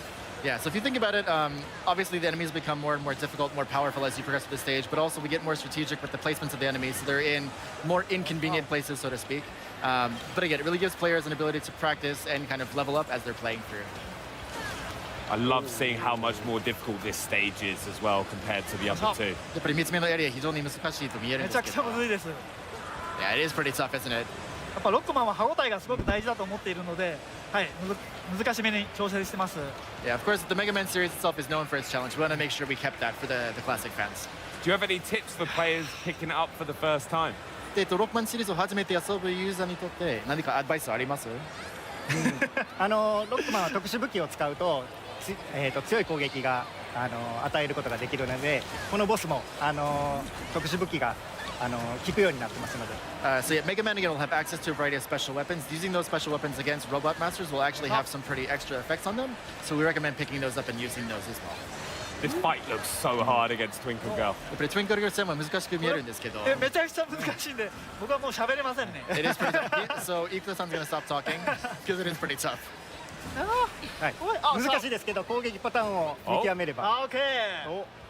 これ以上見せるとちょっとつまらなくなるので、はい、ここでやめときます。Yeah, so of course Twinkle Girl's attack patterns and whatnot are pretty tough. We don't want to give away the strategy of how to defeat her entirely, so we're actually going to call it right here if that's okay. I feel like that is perfectly fair because we don't want to give those secrets away. We want people to have that challenge. やっぱり発売前にメタバレ出したくないんですよね。そうですね。ぜひ私有できる方だけの限定的なプレイだと思うんで。Yeah, of course. Again, just think of this as a preview of what's to come. Now, we've seen some great features. We've seen the new override abilities, the new chipsets. What else should fans be excited to see 今日いろんな新要素を紹介してもらってますけれども、それに加えて、一応注目したいこと何かあります？そうですね。8体のボスまだお見せしてませんけども、非常に魅力的なキャラクターをたくさん用意しているのと、そのうちの1体はユーザーから募集をして選抜されたすごく、デザインが、かっこいい、ボスが登場しますので、それを楽しみにしてほしいです。Alright, so within the game itself, there are 8 robot masters across the 8 stages that players will have access to. We're only revealed one so far, but one of those robot masters is actually going to be designed by a fan. We held a design contest, and so that winning entry will be part of the game as a final boss. That is amazing to see. It's like you've already got such like dedicated fans to the franchise, and they're going to be absolutely buzzing to see that. やっぱりファンの皆さんは情熱的なんですけれども、そうファンが作ったデザインをゲームに入れて、やっぱり興奮感がやっぱり強くなりますよね。オープン感ですか？興奮感。興奮。はい。いや特にデザインした人はすごく興奮すると思います。Yeah, especially the person who created that winning design, they're going to be super duper excited to see it in the game. もしかするとね、スタッフロールに名前が載るかもしれませんもんね。そうですね。スタッフロールには名前が出ますから、ボスも特徴的なステージに出ますので、楽しみに発表を待っていただければと思っています。So it's not just that Robot Master design, but the whole stage for that Robot Master will also be themed around that design itself. So it's going to be a really kind of special experience. The staff's really excited to reveal it as well. No, I'm excited to see it as well. It's a bit like how we've seen the Twinkle Girls stage today and how that's all designed. But I'd just like to say a massive thank you for both of you, all three of you, for coming and showing us some gameplay here on the Xbox booth at Gamescom. Thank you so much for joining us. 今日のご紹介誠にありがとうございます。ありがとうございました。Thank you so much. But coming up, straight from the Xbox booth, we're getting nostalgic and celebrating 25 years and showing off some sweet new wheels coming to Forza Horizon 6. But first, a special update on first-person horror platformer coming to Xbox very soon. Come on down today. Your Jurassic journey awaits. Or a platformer. Hello? Anyone here? Sorry, kid, but what was your name? Jordan. I'm Stella. I need you to find Dalton. I'm Stella. Oh no, this isn't good. You see, we've come across this material with some sort of organic properties. I should have stopped. Long time ago. This is my first documented sighting of this creature.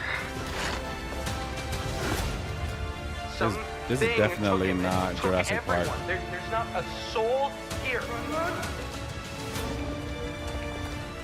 Barnacles, ew. How many of these things are there? There are other areas that can get you back to the surface, but you gotta go deeper.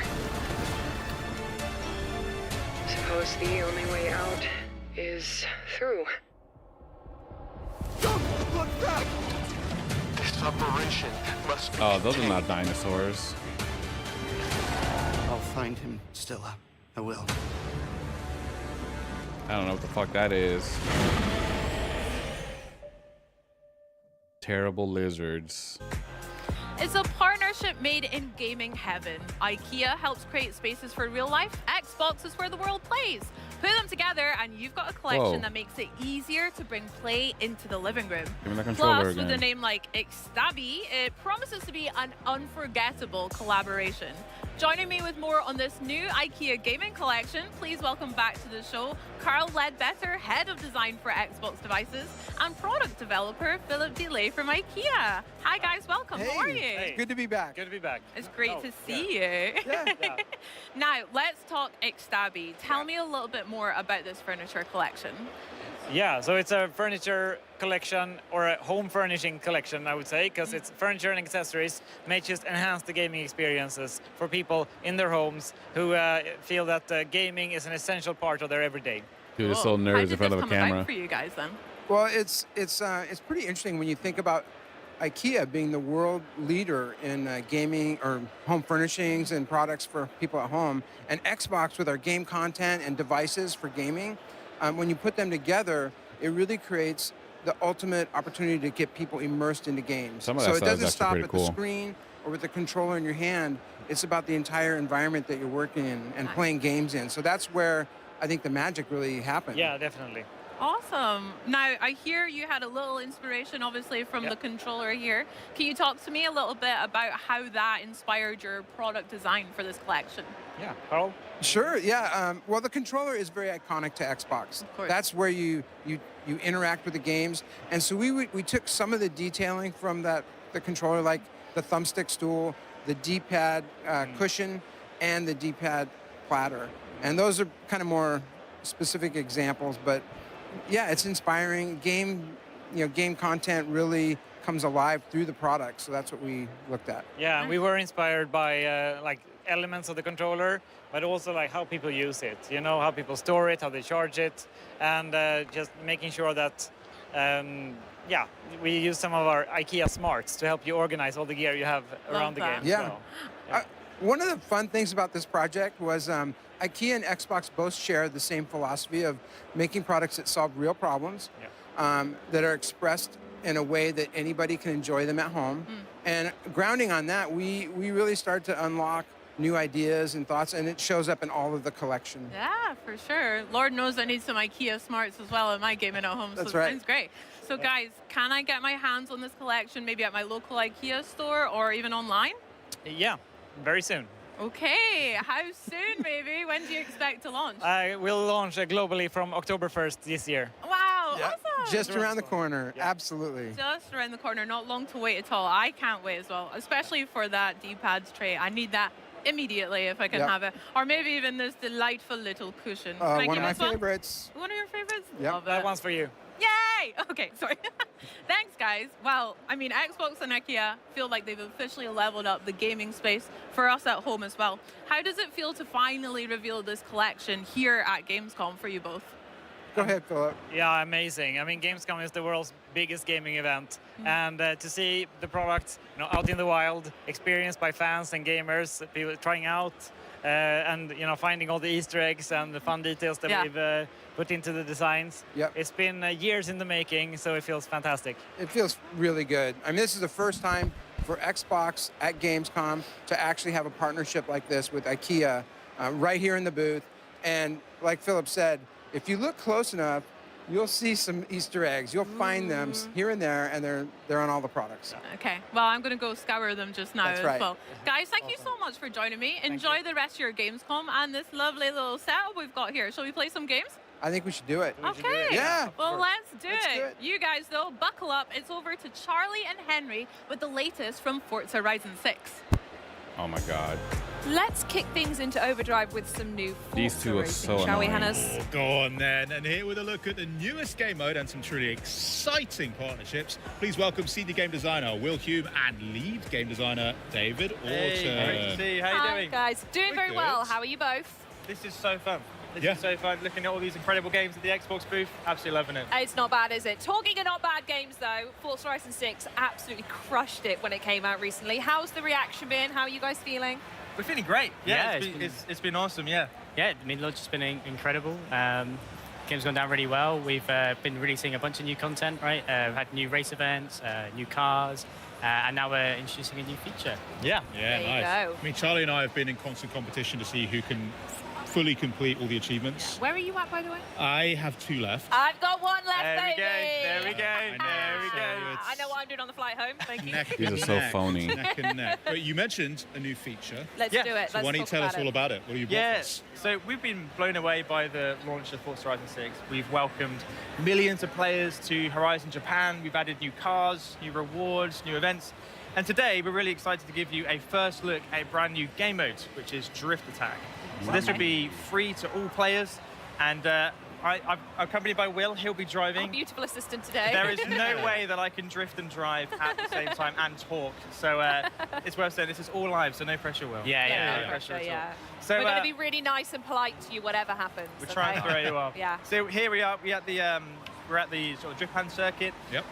We've kind of upgraded it a bit, put some aftermarket cars in there. You can see people driving. It's worth saying this is all live. Wow, So okay. the people at the Gamescom booth, that's the people we're seeing Here here. they So come. we're shout out to Forza Gamescom 1. You made the stream. You made the stream. There you go, the dev kit. So to start a drift attack, all we need to do is drive through the gantry and away we go. It's all about setting the highest drift score on one lap and then trying your hardest to beat it every single time. Nice. Okay, so we're going to get our first taste of it right here. Here we go. Oh, yeah, I see the score going up. I see the score going up. And then, okay, first thing we noticed as well is those blue boxes on the floor aren't normally there. What are those? Yeah, so they are clipping zones. Okay. So right now, Will is getting a drift score. And if you're drifting within the sort of blue lanes there, it will actually increase your score. Oh, yes, I can see the multiplier at the bottom. Nice. Yes, you get a times 2 multiplier. The way that works is kind of for 2 reasons. One of them is it's to kind of reward those players who are really good at the game. But also, they've been strategically placed for sort of the best drifting line. So it's there to sort of encourage where you should be kind of getting your angles. This is so lean. Bit of accessibility. Yeah, bit of education. They're giving you a points multiplier for following the driving line. It is. It's always good fun. So right now, Will has locked in a score. You got 158,000. Okay. Very respectable. Is it respectable? I say it's modest. Modest. You I think we can do better. I think we can do better. Okay, let's get another one real quick. Yeah. And I saw as well there was some little pop-ups on the side, on the right. They look like collection journal entries. Yes. So we have actually expanded the campaign with Drift Attack as well. And we'll show that in a bit with our collection journal. Good. Absolutely. I'm excited. And a key thing about this is it's all in the shared world. So you're not loading out, you're not instancing out into another space. Yeah. We wanted to make it as frictionless as possible. So all you need to do is drive through the gantry. This car and that's right now, the driver isn't even drifting. Score against himself. If you wanted to, you could actually join a convoy of people and you'd be put on a leaderboard with them as well. Beautiful. And it's how we kind of wanted that competition to be more opt-in. So you can rock up and you can just drift for as long as you like. A scotch better. I did see the leaderboards on the side as well. In-world leaderboards, the in-world right? leaderboards. Yeah, so this is all very similar to Time Attack, really. So the in-world leaderboards you see, we'll go drive to them now. How are Gamescom doing? How are Gamescom doing? Well, we're not. Okay, so Will. I've got quite a way to go. Darling. Whoever was 2 Forza Gamescom 6, Yeah. whoever that was, they got the best score. So Doing this is actually really well. live, and these leaderboards, they reset each week as well. Nice. So this looks across the entire community as well. So you could be driving past a Drift Attack circuit and you see your friends on the leaderboard and they've swapped your score. And you wanna- it's like Yeah, a you great wanna- way. Yeah, exactly. Yeah. And then away you go. You start And as you drifting. said, it's a permanent mode, so you can constantly keep your eye on it, right? Come back to it, have another go. Exactly. Yeah, So beautiful. With that, this is a game mode you can play today and in the future. You don't get left behind. This is all ready for players from the moment it goes live. And with that, we've got some permanent rewards. So let's look at those. Yeah, let's do it. This is the collection journal that you mentioned, right, Ham? Yeah. Yeah, I mean, beautiful. one other thing I did see that was quite cool was similar to Time Attack, you've got kind of splits. Yeah. Okay, so you know which segments you're kind of improving What you need to work on. too. Yeah. Absolutely. Nice. Yeah. I like that. You kind of see if you're doing better. Here we go. Go on, Will. Yeah. There we go. It's working. He's beginning to believe. Can I just say, by the way, the collection journals, I've not had a chance to speak to you since. I love them. Mm-hmm. I'm Great. hooked. I'm a tick box list kind of gal. I love that. And knowing what to go in and having some sort of direction is so helpful. So you mentioned that Drift Attack has its own element within the journal, right? It does. Let's take a look. So Drift Attack's permanent new mode, as we've said. So we've integrated it into the collection journal on the Horizon Festival campaign. So once you get your yellow wristband, you'll have unlocked it at the Shimano circuit, and you can take part. So it's got a whole new category for Drift Attack. Beautiful. With its own collection items. Similar to Time Attack, you'll get them for completing laps, but instead of PI classes, we've kind of focused on different car buckets that make sense for drift. So you've got drift cars, sports cars, retro super saloons. I think that adds an element of like thinking about it, because you can make an S1 or whatever and find someone else's tune and then go and do it, and then hey, well done, you're great. But actually applying to a specific car type, that's the challenge. I really like that. That's the hope. Yeah, so it encourages people to try different These cars. nerds as well. need to They hurry might up and try. finish this. I gotta go to the That gym. comes with that as well. Obviously, we have brand new rewards for this category. So we've got a Drift Attack race helmet and suit, which is super cool. People want more of that sort of stuff, so you'll be able to apply that to your character.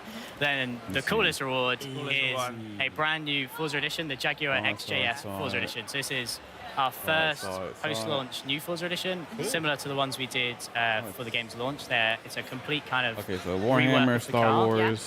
You can see this is what we've been driving throughout this stream, so we can kind of see it in action. Yeah, here it is. Fable. It's not bad looking. Yeah, You've done all right there. Yeah. And maybe well done. Crazy We'll Taxi. confirm you've done all right with that. Can we get closer to it? Learn what's so special Absolutely, about yeah. it? Let's have a look at it in 4 Games Forza Max Vista. that are One of my left to favorite show. things is just how wildly detailed the Forza I editions don't are. remember I if look at they my Mazda and I'm showed like, Crazy Taxi or hell not. yeah. Engine block, Love that. Yeah. Look at the Terreno, and like when you're looking at it in first person, there's the coffee cup, and it's the details unreal. So yeah, let's see what the details are on the Jaguar. Yeah, absolutely. The vehicle art team and handling team are incredible at Playground. Well, these guys are and yapping. I'm knocked gonna out go the park make again another with cup this of car. coffee. So this was inspired by kind Be of right back. grassroots drift scene. So they wanted to build something that felt like someone had built it themselves and kind of had that personality to it. So yeah, they've got these amazing decals like this, the unit cat who's on the windows of the car. We've got stuff like, you can see like they've taken out the side windows to reduce weight on the car, and they've taken off the door handles as well and put kind of little clips in there you can see. If we go to the rear of the car and take the back kind of boot off, we'll see the inside as well, where they've got these massive kind of air vents for the drift internals so that to keep the car cool when it's hitting the limiter all the time. And even like the detail, you can see these kind of metal blocks at the edges, which is where the rear wing mounts onto. So it's kind of like that attention to detail again there. Yeah. You can see like where it kind of cuts in. Love it, so If we have a look at the interior as well. By the way, if you guys need like a, I don't know, like a Charlie edition horn for the car, it being a Jaguar, it could be like a or something, right?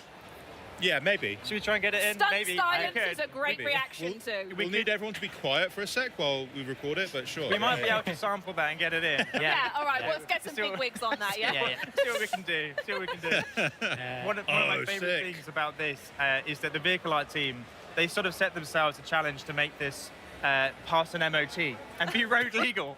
So they've done all the things to make this incredible drift machine, but at the same time, you could just nip to the shop and get some milk with this car. if you wanted to. I'm sure I'll see this on the forecourt of a dealership somewhere. Yeah, somewhere. Exactly that.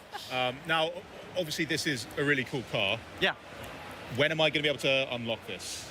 Yes, so yeah, Drift Attack will be launching on the 7th of September, so super soon, only a week or two. Nice. The car will launch at the same time, and the same as the feature, car's permanently added. It will always live in the collection journal, so whenever you join the game, you'll be able to play Drift Attack and unlock the Forza Edition Jaguar. Cool, so not a seasonal unlock, it's there no matter what time you there jump forever. in. Car's there forever, mode's there forever. Absolutely. Do you mind if either me or Henry have a go right now? Absolutely, Is go that for all it. right? Do you want to rock, paper, scissors for it?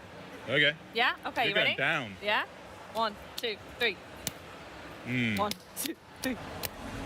All right, Charlie. Your turn then. Hang on.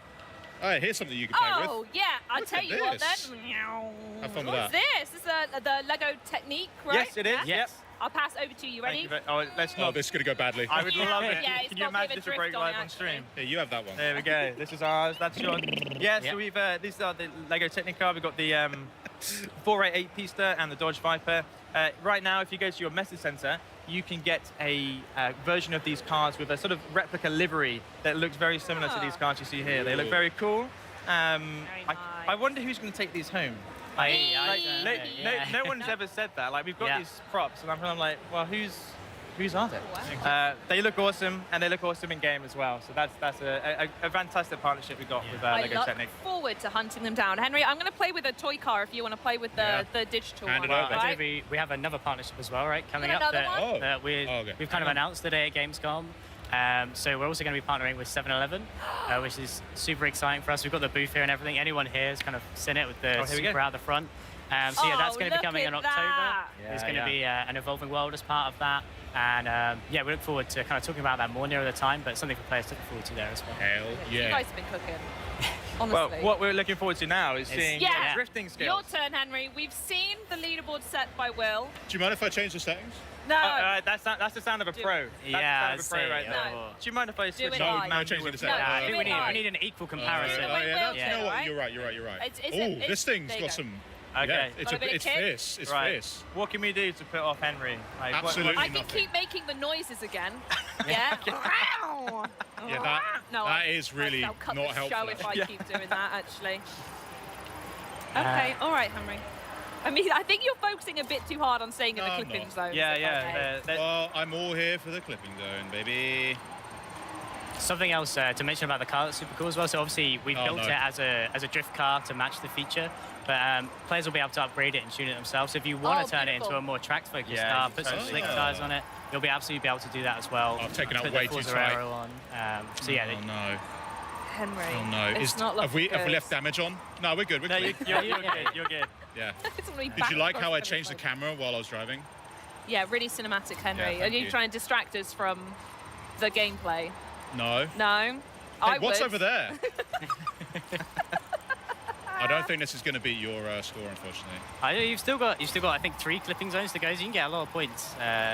With the multiplier, right? It adds up pretty quick. Yeah, exactly. It's right there. Go on, Henry. I do need to be in there. Go on, you can do it. I'm going to be cheeky here. Henry, he's done it. Stop milking it. You're trying to min-max it. You're trying to min-max it. We'll go backwards over it. You're going to fail it. You're going to fail it. You're going to every time out.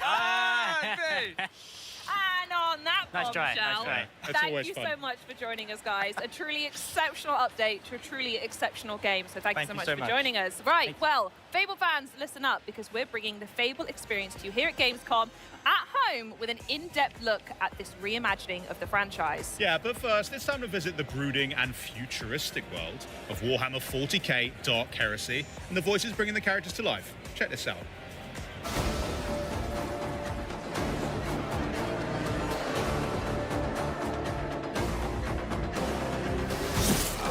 I'm used to killing Xenos, not talking to them.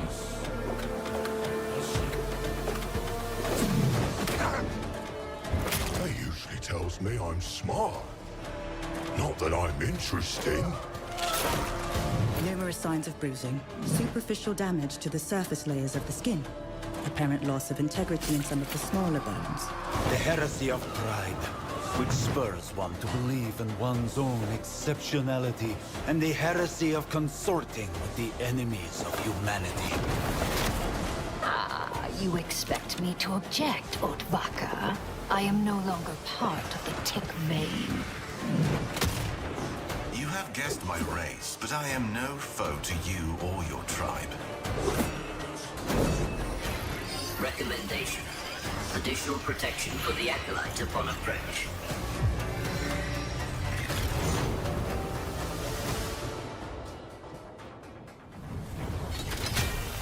I was about to say, are you not going to show gameplay?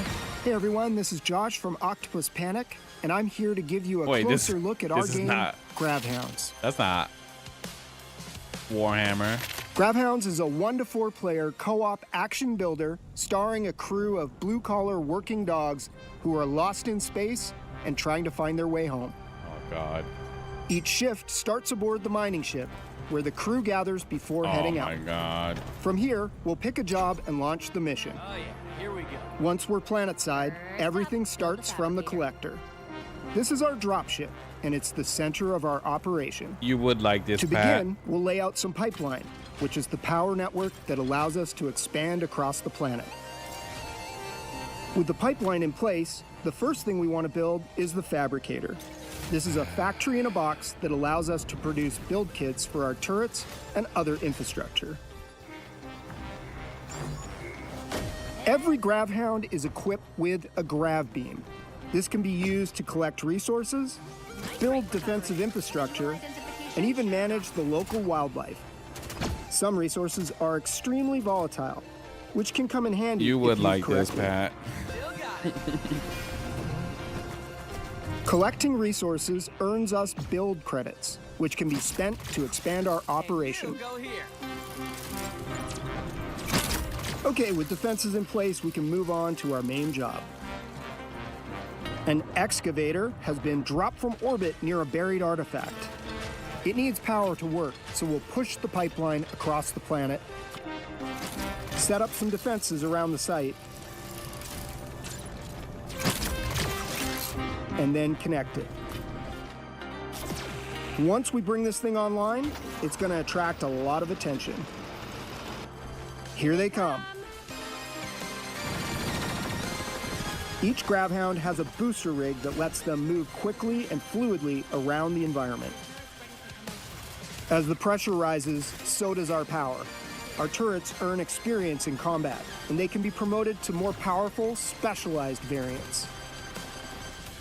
Throughout each session, we earn reward pods, which contain randomized rewards that increase our combat effectiveness. And if somebody misses a beat, they get a second chance, assuming their friends cooperate.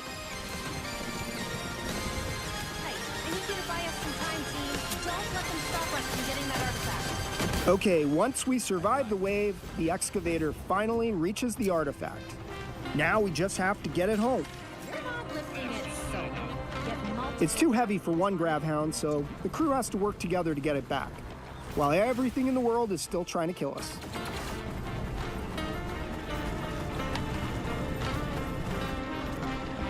Once we secured the artifact, we can prep the ship for launch. Underway. It shouldn't take too long. This won't go unnoticed. And this is it. This is when everything that we've built, everything that we've upgraded throughout the session, all of that really matters. Because now we need to hold out for one final wave until the collector is ready to launch. Your turret's under fire. That's not good.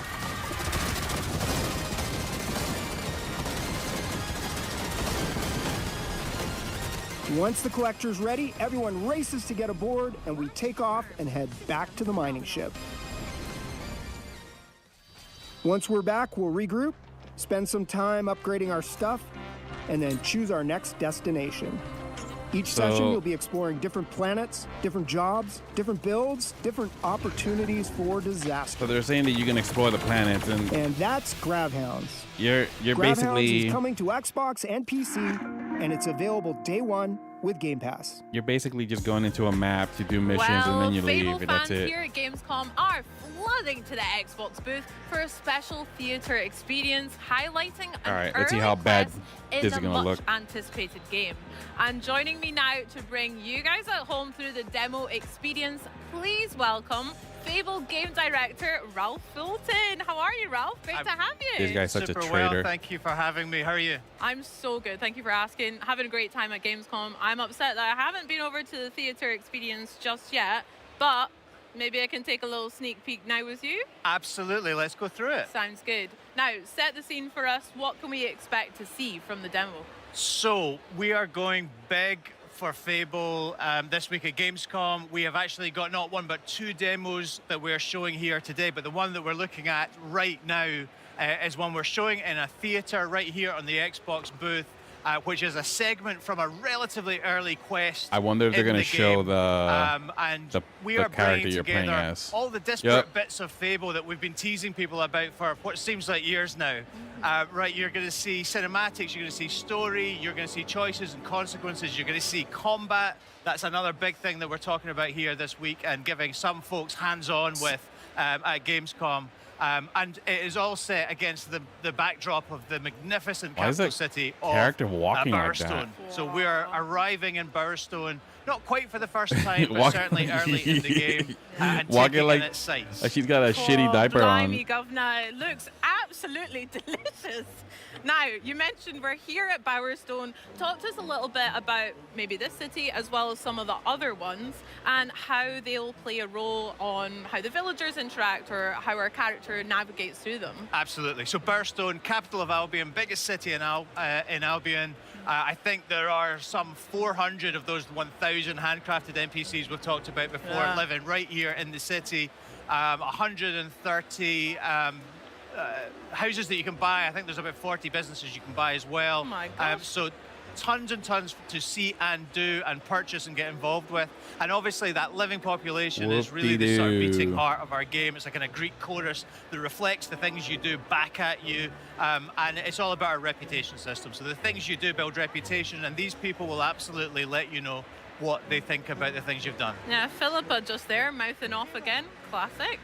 They are not backwards and coming forwards when it's about telling you what they think about the things you've done. They are very opinionated indeed. Wow. Now, this guy is actually my husband. That's Elliot. So I've Hello, Elliot. I've been to Bowerstone before, and we got married. This is where we live. This is a house. All the buildings in the city, and indeed Virtue the game, signal you can much? go inside. They all have fully realized interiors, the design, the level of detail is just incredible. We live here, Elliot and I, with our daughter Daisy, who's just round the corner here. Oh, congratulations. Thank you very much. Oh. Yeah, we're going to leave our father to deal with that question. Probably. That's easier. The interior is absolutely gorgeous, Ralph. What the fuck? Yeah, incredible work from our artists, incredible work from our technicians. A really, really beautiful game, and very varied within Bowerstone. We're going to see a variety of different parts of the city, which will all reflect the different statuses of the people who live here. Gorgeous. Wow. So whereabouts are we headed Of all the off things to to? showcase What in is a our hero video up to on this game, journey? Great. Well, quick story recap. Why do you have What's to talk brought about us this here crap? is obviously that terrible event that happened at the start of the game. show me a You'll quest, remember show from me Dev combat, Direct, show I me hope finding that, treasures. Your village was I don't turned to care stone, that you have a including your grandma. husband Very and then sad. two You dudes grew have up, a you daughter. left the village, and you are now looking for the Holy help shit. of the legendary heroes of the Heroes Guild, because Grandma said that if you're ever in trouble, that's where you should go to get some help. We couldn't quite get into the Heroes Guild earlier. We went and got a key from our brother Connor, and now we have used that key to access the Heroes Guild. We're looking for Humphrey the Golden, who you might remember from a trailer we did a couple of years ago. Yeah. We believe he's the guy that can help us save our grandma and our village, and we're about to meet him right now. Let's find out. Poor grandma. Indeed.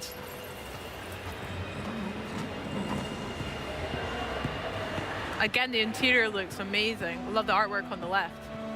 The waste of graphics.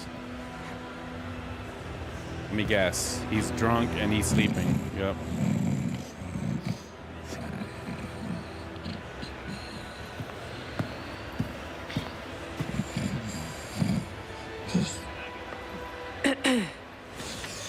Mother?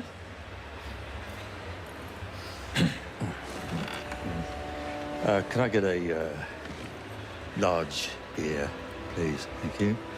Yep. Yep.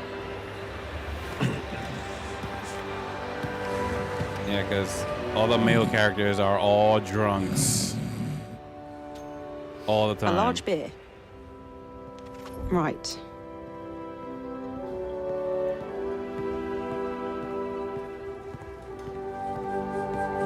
This will do.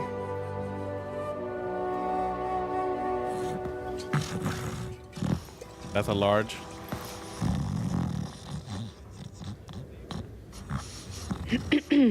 Oh. Oh. Oh my god. Hit Obviously, X. you can choose to throw it over him or just hand it over. We've been asking the crowd in the theatre what they think. Just generally throw it over him. So Interesting. I think that's what we go for here. Oh, you took your bloody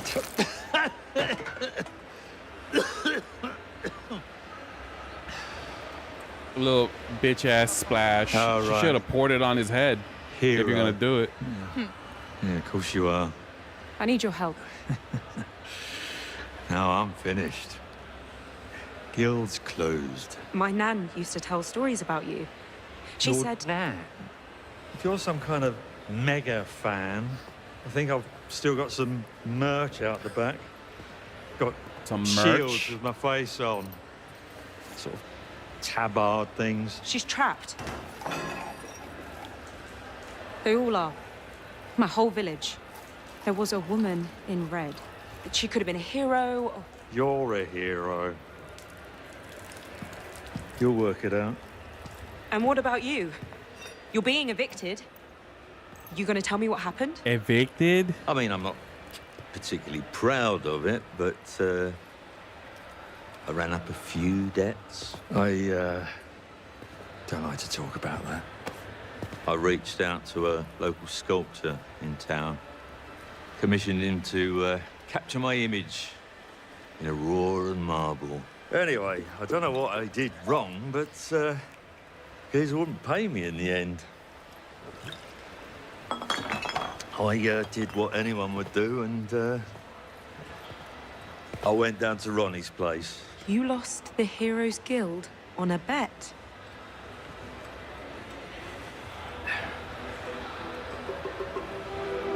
It's fine. I'll get it back. And your gold. You're not listening.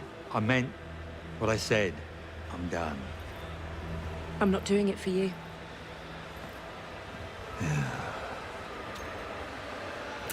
Well then, oh Humphrey.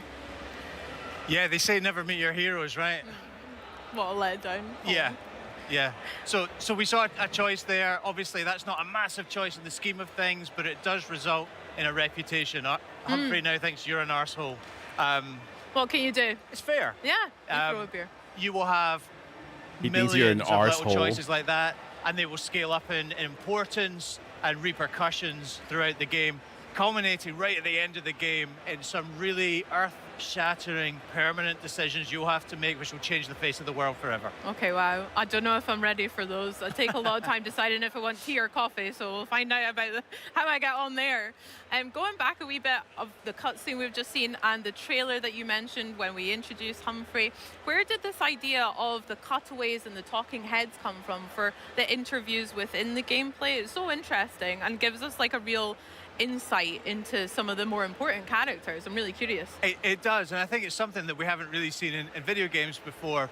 We're super familiar with it, I guess, from like TV. You know, The Office did it, and Parks and Recreation did it, and lots of great shows like that have done it. The interesting thing about this is it actually stems way back from our pre-production phase when we were trying to figure out how to go and shoot cinematics like that. You know, from directing our actors and doing the performance capture and the rendering that's required for hair and eyes and all that kind of good stuff. Really just to prove out that pipeline, we recorded two speeches by two of our actors, which they did to camera, really just because we wanted to study the face and see how it moved and all that kind of good stuff. And we really loved the effect it had, that sort of almost mock interview effect, and it does exactly what you observed there. It gives you an opportunity to see into the mind of the character. They can give some motivation in a much simpler, clearer way than they would in a dialogue normally. And we liked it so much, we asked the question, how can we get this into our game? And we do it in exactly that way, a sort of cutaway within a cinematic, and it just gives you a little more insight, a little more humor from the character. We hope folks will really enjoy it. Yeah, I certainly will as well, but that's so interesting how it came about rather than being such a conscious decision from the start. You'd be surprised how much of video game development works like that. Oh my gosh, a new hero. Mind if I take notes? Keep your nose out, mate. Slick Ronnie sent us. She wants all Golden Balls evicted, and we're happy to oblige. This doesn't need to get violent. Whoa, giving villains a chance to save themselves? So heroic. Wrong. Ronnie owns those deeds. He's like 6 years old. Legally, They don't guild's talk hers. or think like that. So that means you're trespassing. Get somewhere safe. Oh no. So we weren't able to talk ourselves out there. Ralph, what are we seeing with the combat here? Yeah, absolutely. So this is what we call style weaving combat, right? And it's an evolution, I think, of the combat that people loved in the original Fable trilogy. It's about strength, skill, and will, which is about weaving between ranged I think and I'm gonna melee play and through the magical original attacks. trilogy soon. We hope really seamlessly, really simply, This- really this is fluidly garbage. to allow you to choose how you take on any given combat scenario. You know, so the player that we've recorded for this Standing there particular getting video, hit. How is super that skilled at fun? this, knows all the moves, you know, but is also demonstrating just how easy it is to move from one style to another and dispatch the enemies. Absolutely. Love that little move with the dagger at the end. Very nice, there. wasn't it? Yeah. Yeah, that's cool. I'm the hero of Bry Hill. I don't know where that is, but I bet they're proud of having you as the hero. So, what are you doing here? Oh, right. I have Mr. Golden's script. It's the first step There's like of my no three-step soul plan. in these faces. Write musical, get Mr. Golden to star in the musical, make Mr. Golden happy again. So this character, this adorable little child called Billy, Best of luck with that. we're describing you. her as a photograph, part-time but I playwright, think it will. full-time orphan. Anyway, She lives at the at the orphanage, and she is trying to get Humphrey the Golden to star in a play about his life. The point of showing this quest is to show people exactly what it's going to be like to play a quest, but all our quests are super varied. In the quest after this one, you'll actually take part in that very same musical. So we'll meet Billy again. That's for another day, but something that people can look forward to when they play the game in February when we come out. What we're seeing right now, though, is a very quick glimpse at our skill tree. We're spending a skill point we earned from that last combat encounter on a new spell called Blades, which is great for crowd control, but I'm sure people will be freeze framing and screen capping that screen just to see Enjoy that. what else might be contained within. Yeah, can you give me some tips maybe about how I should build my hero, or what should players focus on with their talents and skills? So That's a great question. I think honestly the answer that we would always go to is we want you to be the hero you want to be, right? And we've set up this combat system, the way progression works, the way that you'll build skills and new moves and upgrade your weapons. It's based on how you want to develop as a hero, and I guess also your particular style in combat. You know, so you're not bound by any specific class. You can basically build the loadout that you want. Personally, I'm all about power, so a big hammer, damage dealing spells. There are lots more skilled players than me who use crowd control and teleports and what have you, so it's all about how you want to take on a combat encounter. Nice. I am impressed by some of the magic we've seen here and earlier in the year as well. I'm excited pretty, to get my hands on it. Very pretty. Yeah. Okay, so we've made it to a tavern, a wee pub. Oi. Vibe? You got business with Ronnie or what? That's right. This is the hangout of tell me. The gang. Me? Tell you. The Silks? Is it the Silks? I think it's the Silks. Above my pay grade, pal. We're trying to reclaim the guild deeds which Humphrey lost on a bet. Yes, we're trying to negotiate our way in here. It's the Slicks, of course. It's the Slicks. Any feedback for me? Same by the letters. way? They're fine. I'm on a work experience placement. If I don't make it here, I've got to slum it with the Oakshire gangs, Try swearing more, arsehole. Blimey. I could give it a shitting go. Cheers, hero. Yeah, fair enough. He doesn't seem like the most confident criminal I've ever come across, our friend Stan, but I think our advice will stand him in good stead. I think so too. I think actually we're going to kill him in just about 45 seconds time, but spoilers. That's a little bit of a spoiler, yeah. So this particular challenge you can play any number of ways. When you actually play it in the game, I think for in the interest of time, we pay our way through this next particular blockage. But there are different ways you can go and speak to people and find different ways through this locked door. Amazing. I'm here to see They're Ronnie. focusing so much on the conversation really parts taking on of this new game. clients right now. You got an appointment. And it's because everything else sucks. So yeah, we're cash rich, so we're just going to pay the 2.5 grand. Easy way. There you go. Can't you look the other way? For that amount of coin, I'll look whichever way you tell me to, mate. Why don't you go on through, eh? Make yourself at home, but not too at home. No touching the boss's stuff. That's probably the best looking character I've seen so far. Sarney, love her name as well. Was Yes. someone called Big It's Bang probably as well? because her I face think has that's no another, expression in it. member of the gang. And it's because of the eye, so it makes Stan sense. was her picture, yeah. Could be worse. All the other characters look so So soulless. we're looking for the guild deeds, and I guess the likelihood is that they're behind this locked door, but our hero is resourceful. We're going to pick this lock. She did give us a wee clue to have a look about. Well, tell us not to, but what are you going to do in this scenario? Not open the locked door? Exactly. Oh, I love all the trinkets we've got around here. Yeah, and Very pretty. we don't do it in this video, but there's a lot more to rummage through in this Better get this back to the guild. in this particular room. But yeah, in the interest of time, we're just going to grab the guild deeds and go. Yeah. Ralph, I'm really guilty for that. I'll check in every nook and cranny. I do That'll the be same. Good, Yeah, yeah. good. I think it's good player behavior.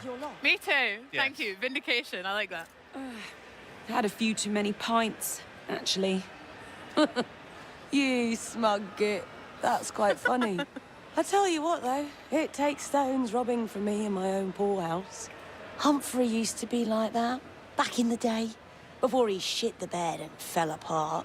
Not that I haven't enjoyed watching the guild slowly bleed out. Well, you're bleeding out next. Now you're speaking my language. This hero causing you grief, boss. Nothing you lot can't sort out. Humphrey should have warned you not to fuck with me, hero. Bit late now. Sort them out. Okay, another wee look at combat, another fracas on our hands here. We spoke about some of the different various Watch how these combat guys that just stand we can here, use letting you for hit them. tools, melee, range, etc. How do they complement each other? And Ralph, what's your preferred style? You mentioned that big hammer earlier. So I love a big hammer. Yeah. I think exactly. And like I say, I tend to go for big damage dealing spells, like blades, like fireball. but you can play the game in a bunch of different ways. We actually had somebody playing in hands-on over in our behind closed doors demos today, who absolutely blitzed through it. Incredible skill level, did it on the highest difficulty level. So our team were sort of standing around just to make fun of it. kind of thing. So you can bring a lot to it. I think one of the things we're trying to show this week with the demos we're doing is that you can come to this with whatever skill level you have, and the game will meet you at it. We have a bunch of different difficulty levels, and also a range of enemies that will challenge you in different ways. Yeah, that sounds class. Speaking of a range of different enemies, we've got quite a large gentleman here with maybe a different level of threat than our heroes face. What are we seeing? Yeah, he's a big lad, isn't he? I wouldn't go as far as to say he's like a mini boss or anything like that. He's just a particularly large human enemy, of which we have a bunch. We absolutely do have what we class as mini bosses, really large enemies that are going to give you even more of a challenge than this guy. And then we have proper boss fights as well, as you can imagine, against Isabel, who we met in June in our showcase trailer, and who knows, perhaps against someone else as well. But yeah, this dude is just a really, really large guy with an axe, and as you can see, takes a bit of wearing down, but is ultimately no match for our hero. Obviously. Oh, absolutely sparked. Oh, shame about that beautiful mustache. Indeed. Oh well. Is that Big Bap? He should be called Big Bap. I wonder if it was Big Bap, actually. We didn't see Sanj there. Hopefully he got away. Maybe ran away from the criminal afterlife. Well, this looks absolutely stunning. I know I won't be alone in saying that, Ralph, so congrats to you, the team at Playground, everything for Fable. I can't wait to actually get my hands and play.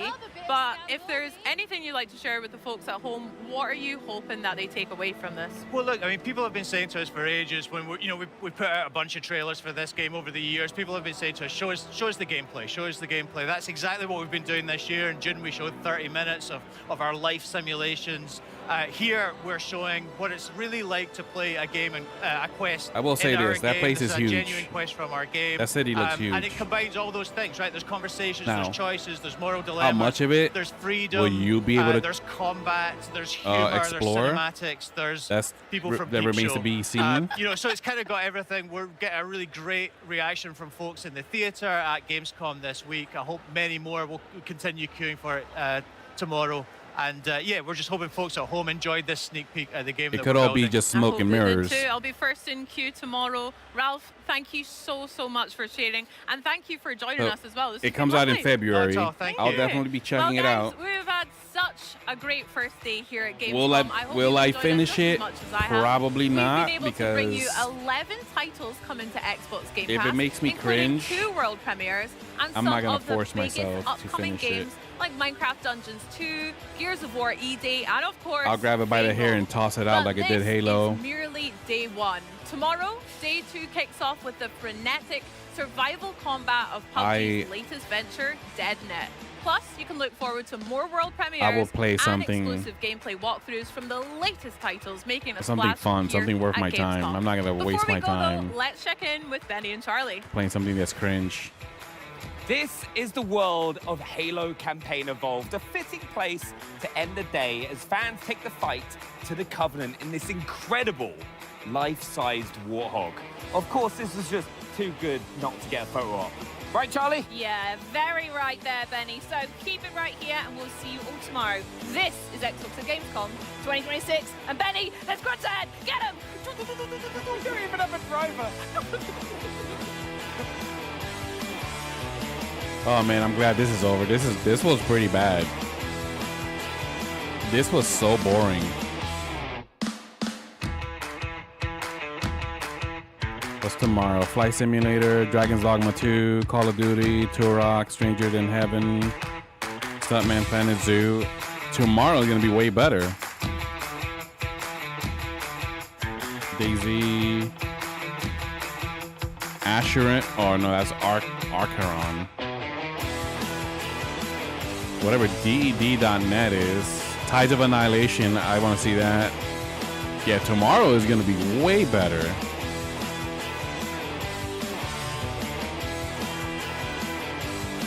What time is tomorrow's? So when Thursday is 10 a.m. So same time as today. Okay.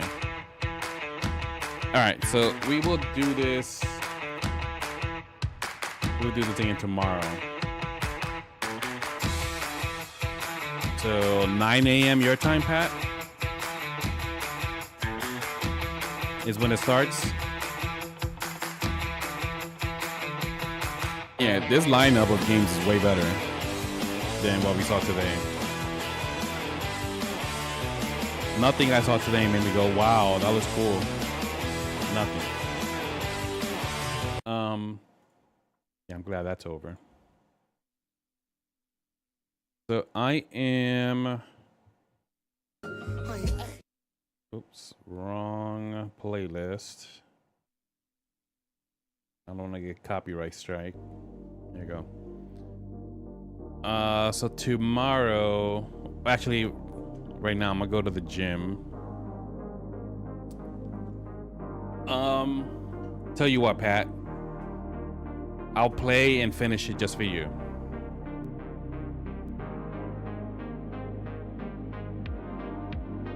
I'll play and finish that game just for you, Pat.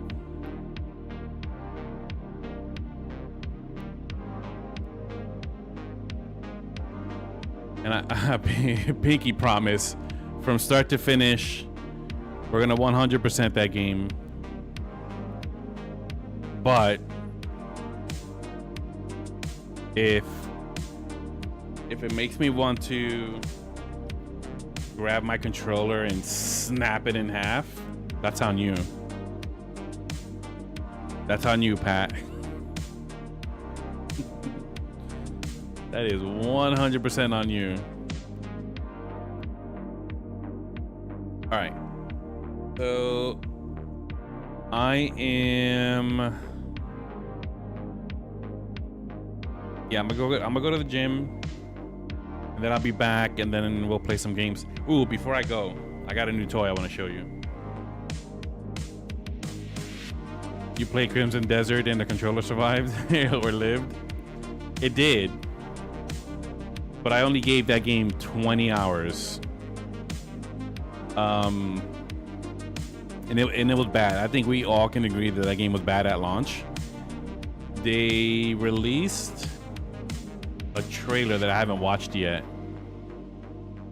for Crimson Desert 2.0 or something like that. That supposedly it fixed a lot of the story parts that made me want to punch my screen. And over time, they have also been releasing gameplay updates that make things feel more responsive. So I might give that game another chance, because it's definitely something. It's definitely the type of game for me. It just was broken when I tried playing it. But let me show you something I bought. Give me a sec.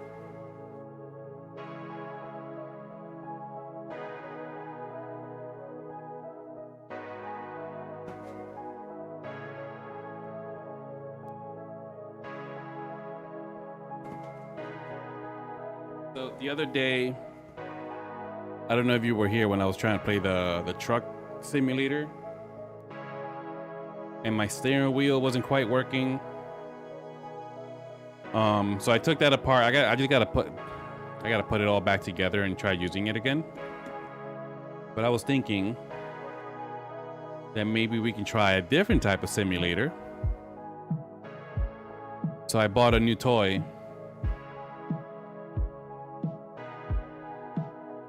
I don't know if the camera's picking it up. I haven't even unboxed it yet, and I got it earlier this week. I think it was delivered on Monday.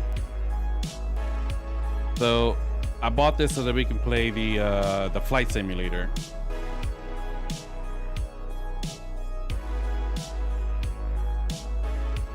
And I could play that game with a controller, but it just feels weird. So I bought an actual like fight stick, and it's got like a throttle and all the cool things. So we're gonna definitely check this out over the weekend at some point. I can't wait.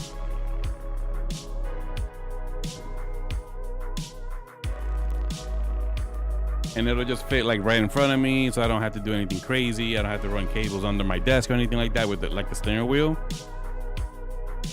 And it's not a big hulking thing that I gotta have in front of me like my steering wheel. This I could just move in and out of the way. So this will be fun. All right, so like I said before, I'm gonna take a hike. I'm gonna like literally, I'm gonna go to the gym. I'm gonna come back, shower, and then we'll get the stream going again. We'll play some games. All right, Pat. See you a little later when I get back. Bye.